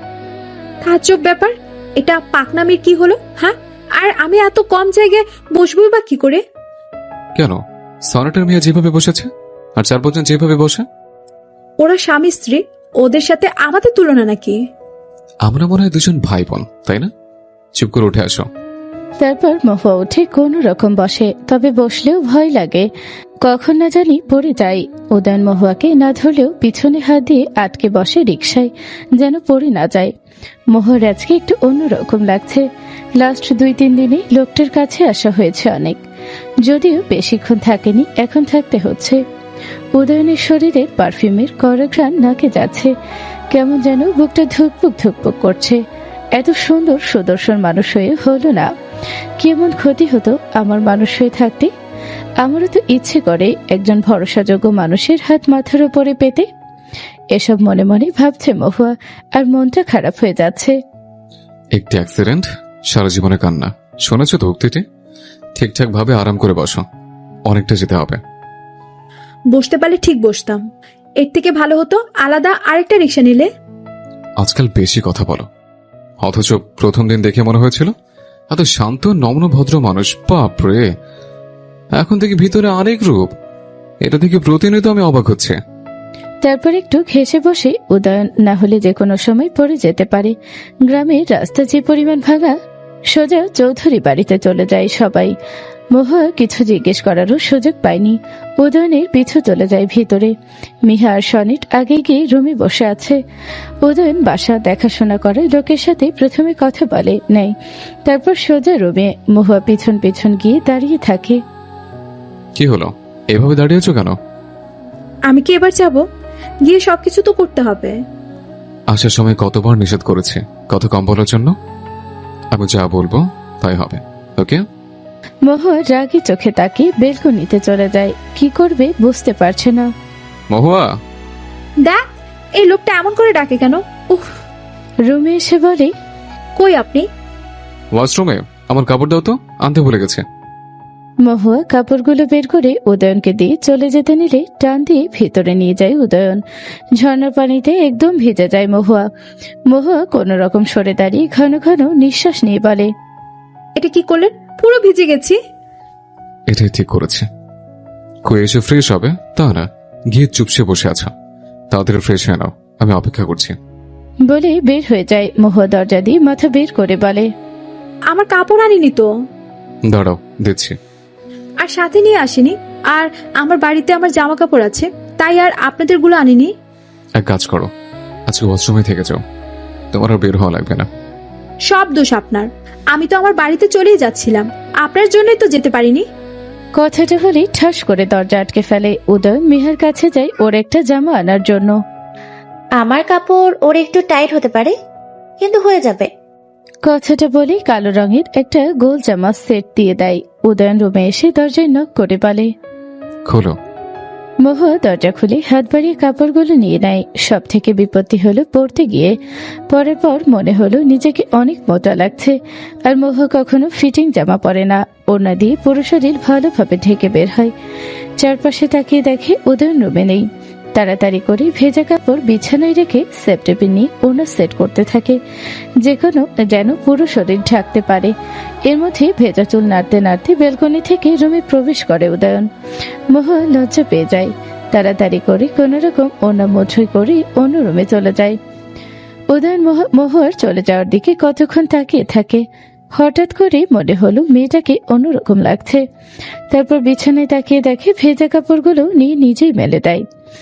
উদয়ন অন্য ওয়াশরুম থেকে নিজে ফ্রেশ হয়ে গিয়েছিল, তারপর বেলকনিতে দাঁড়িয়েছিল, যার ফলে মহুয়ার চোখে পড়েনি। মহুয়া ঠিকঠাক হয়ে নিচে চলে যায়। গিয়ে দেখে কয়েকজন রান্না করে তোড়জোড় করছে। মহুয়া গিয়ে ওদেরকে বলে, তোমরা এগিয়ে যাও, আমি শর্টকাট রান্না করে নিচ্ছি। প্রথমে ওরা দিতে না চাইলেও পরে মহুয়া ঠিক রাজি করিয়ে নেয়। দীর্ঘ 1 ঘন্টা পর মহুয়ার রান্না শেষ হয়। রান্না শেষ করে রুমে এসে সবাইকে ডাক দেওয়ার জন্য এসে দেখে উদয়ন শুয়ে আছে উল্টো দিকে ঘুরে। মহুয়া বিছানার কাছে গিয়ে আস্তে করে ডাক দিয়ে বলে, স্যার, স্যার উঠুন। স্যার, খেয়ে বিশ্রাম নিন, রান্না হয়েছে। উদয়ন যদিও ঘুমায়নি, তবে দেখতে চাই মহুয়া ঠিক কিভাবে ডেকে তোলে। উঠুন না, আমায় তো যেতে হবে। এমনিতেই ভয় হচ্ছে, কিভাবে থাকবো। তারপর রাত হয়ে গেলে ভুতুরে বাড়ির মতো লাগবে। প্লিজ উঠুন, প্লিজ। উদয়ন তাড়াতাড়ি করে উঠে বসে। ভ্রুকুচকে জিজ্ঞেস করে, তোমার বাড়িতে যাওয়ার এত তাড়া কেন? ভুলে যাও না, তুমি এখন আমার বউ। সুতরাং নিজে নিজের সিদ্ধান্ত না থেকে বেরোতে থাকো। আর কোনো কথা বলে না, রুম থেকে বের হয়ে আসে। মহুয়াও আর কিছু বলেনি, চুপচাপ সবাইকে নিয়ে নিচে এসে খেতে বসে। সবাই খেতে পারলেও মহুয়া অল্প খেয়ে উঠে পড়ে। ভীষণ ভয় হচ্ছে, কেমন জানি ছেলে খেলার মতো লাগছে সবটা। সন্ধ্যাবেলা সবাই একসাথে বসার ঘরে বসেছে। কাজের লোকরা সবাই চলে গেছে। মহুয়া নাস্তা করে যে গেছে, উপরে আর আসেনি। উদয়ন জানতে চাইলে মিহা বলে মহুয়া ছাদে গেছে। তাই উদয়নও ছাদে চলে যায়। গিয়ে দেখতে পাই চুপচাপ অন্ধকারে দাঁড়িয়ে আছে। উদয়ন গলা খাকারি দিয়ে বলে, এখানে কি করছো? মহুয়া তাড়াতাড়ি করে চোখের পানি মুছে মাথার ঘোমটা টেনে দাঁড়ায়, কিন্তু কোনো উত্তর দেয়নি। ইচ্ছে করছে না কথা বলতে। নিচে চলো, কথা আছে। মহুয়া কান্না ভেজা কণ্ঠে বলে, আমার ভালো লাগছে না, আমি এখানে থাকি। আচ্ছা, তাহলে আমিও তোমার সাথে থাকি। ভালো লাগছে না। উদয়ন খানিকটা সামনে এগিয়ে গিয়ে বলে, মন খারাপ? চলো, সবার সাথে আড্ডা দিলে মন ভালো হয়ে যাবে। সব মন খারাপ ভালো হওয়ার নয়। কিছু শূন্যতা অন্য কাউকে দিয়ে পূরণ করা হয়। মন খারাপ ক্ষণিকের জন্য হয়, আর আমরা চেষ্টা করলে হয়ও না।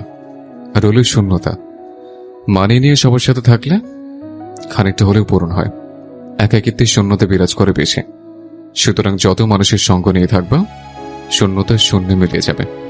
পরে না হয় আড্ডা দিব, এখন চলো, একটু দরকারি কথা বলার আছে ম্যাডাম। মহা এবার উদয়নের কথায় হেসে ওঠে। মিহা লিস্ট করছে, সাথে বসে আছে উদয়ন, মহুয়া আর সনেট। কিসের লিস্ট এগুলো? তুমি তোমার আত্মীয় স্বজনদের নাম্বার দাও, আমি সবাইকে ফোন করে দাওয়াত দিব। সবাই কিন্তু হাতে খুব কম, দায়িত্ব আবার অনেক বেশি। কিসের দাওয়াত? আয়োজন চলছে, কালকে দেখতে পাবা। তোমাকে বলবো, এখন প্লিজ নাম্বার দাও। এরপর একে একে সবাইকে দাওয়াত করা হয় ফোনে। উদয়নের পরিবারের সবাইও কালকে দুপুরের পর চলে আসবে, আর আয়োজনটা মহাদের বাড়িতেই হবে। সেই ব্যবস্থা উদয়নের বাড়ি দেখাশোনা করার চাচা আরো কয়েকজন সকাল থেকেই করছে। দেখতে দেখতে অনেক রাত হয়ে যায়। আপাতত সবটা শেষ হয়েছে। খাওয়া দাওয়া করে সবার রুমে চলে গেলে উদয়ন মহুয়াকে নিয়ে ছাদে চলে যায়। উদয়ন দোলনায় বসে বলে, আজকের ওয়েদারটা কিন্তু মজার, কি সুন্দর বাতাস, সাথে পূর্ণিমার আলো, গল্প করার জন্য বেস্ট। মহুয়া এগিয়ে এসে দৌড়াতো রেখে পাশে বসে বলে, এমন পূর্ণিমায় মামি, আমি আর নয়না অনেক গল্প করতাম। মামি আমার মায়ের সম্পর্কে, বাবার সম্পর্কে বলতো। কখনো কখনো অনেক রাত অবধি পূর্ণিমার আলোয় মামি রান্না করত, আর আমি পাশে বসে দেখতাম। সময়গুলো কষ্টের হলেও ভীষণ সুখের ছিল। নিজের মানুষ ছিল, তবে অন্য কিছু নিয়ে চিন্তা ছিল না। আর আমি তো মায়ের মতো, বাবার মতো মামিকে হারিয়ে ফেলবো কল্পনাও করিনি। কথাগুলো বলতে বলতে চোখটা ঝাপসা হয়ে আসে মহুয়ার। সবার জীবন তো আর সহজ হয় না, চিন্তা করলে আসলে কঠিন জীবন তোমার। তবে বাকি জীবনে চেষ্টা করব তুমি সুখী করার। উদয়ন মহুয়ার হাতটা মুঠোয় পড়ে বলে, তোমায় আমি পরিবার দেব, অনেক বড় পরিবার। তোমার রক্তের মানুষ বাড়িয়ে দিব, নতুন করে বাঁচতে শেখাবো। যেদিন আফসোসের শুরু নয়, সফলতার সুরে বলবে আমারও সব আছে। রক্তের কেউ আছে, কাছের মানুষ আছে, সে অব্দি আমি বাঁচবো মহুয়া, তোমার সাথে বাঁচবো, তোমার সাথে। উদয়নের কথাই মহুয়া এবার শব্দ করে কান্না করে দেয়। হাত দিয়ে জাপটে কাছে টেনে ধরে উদয়ন। সমাপ্ত।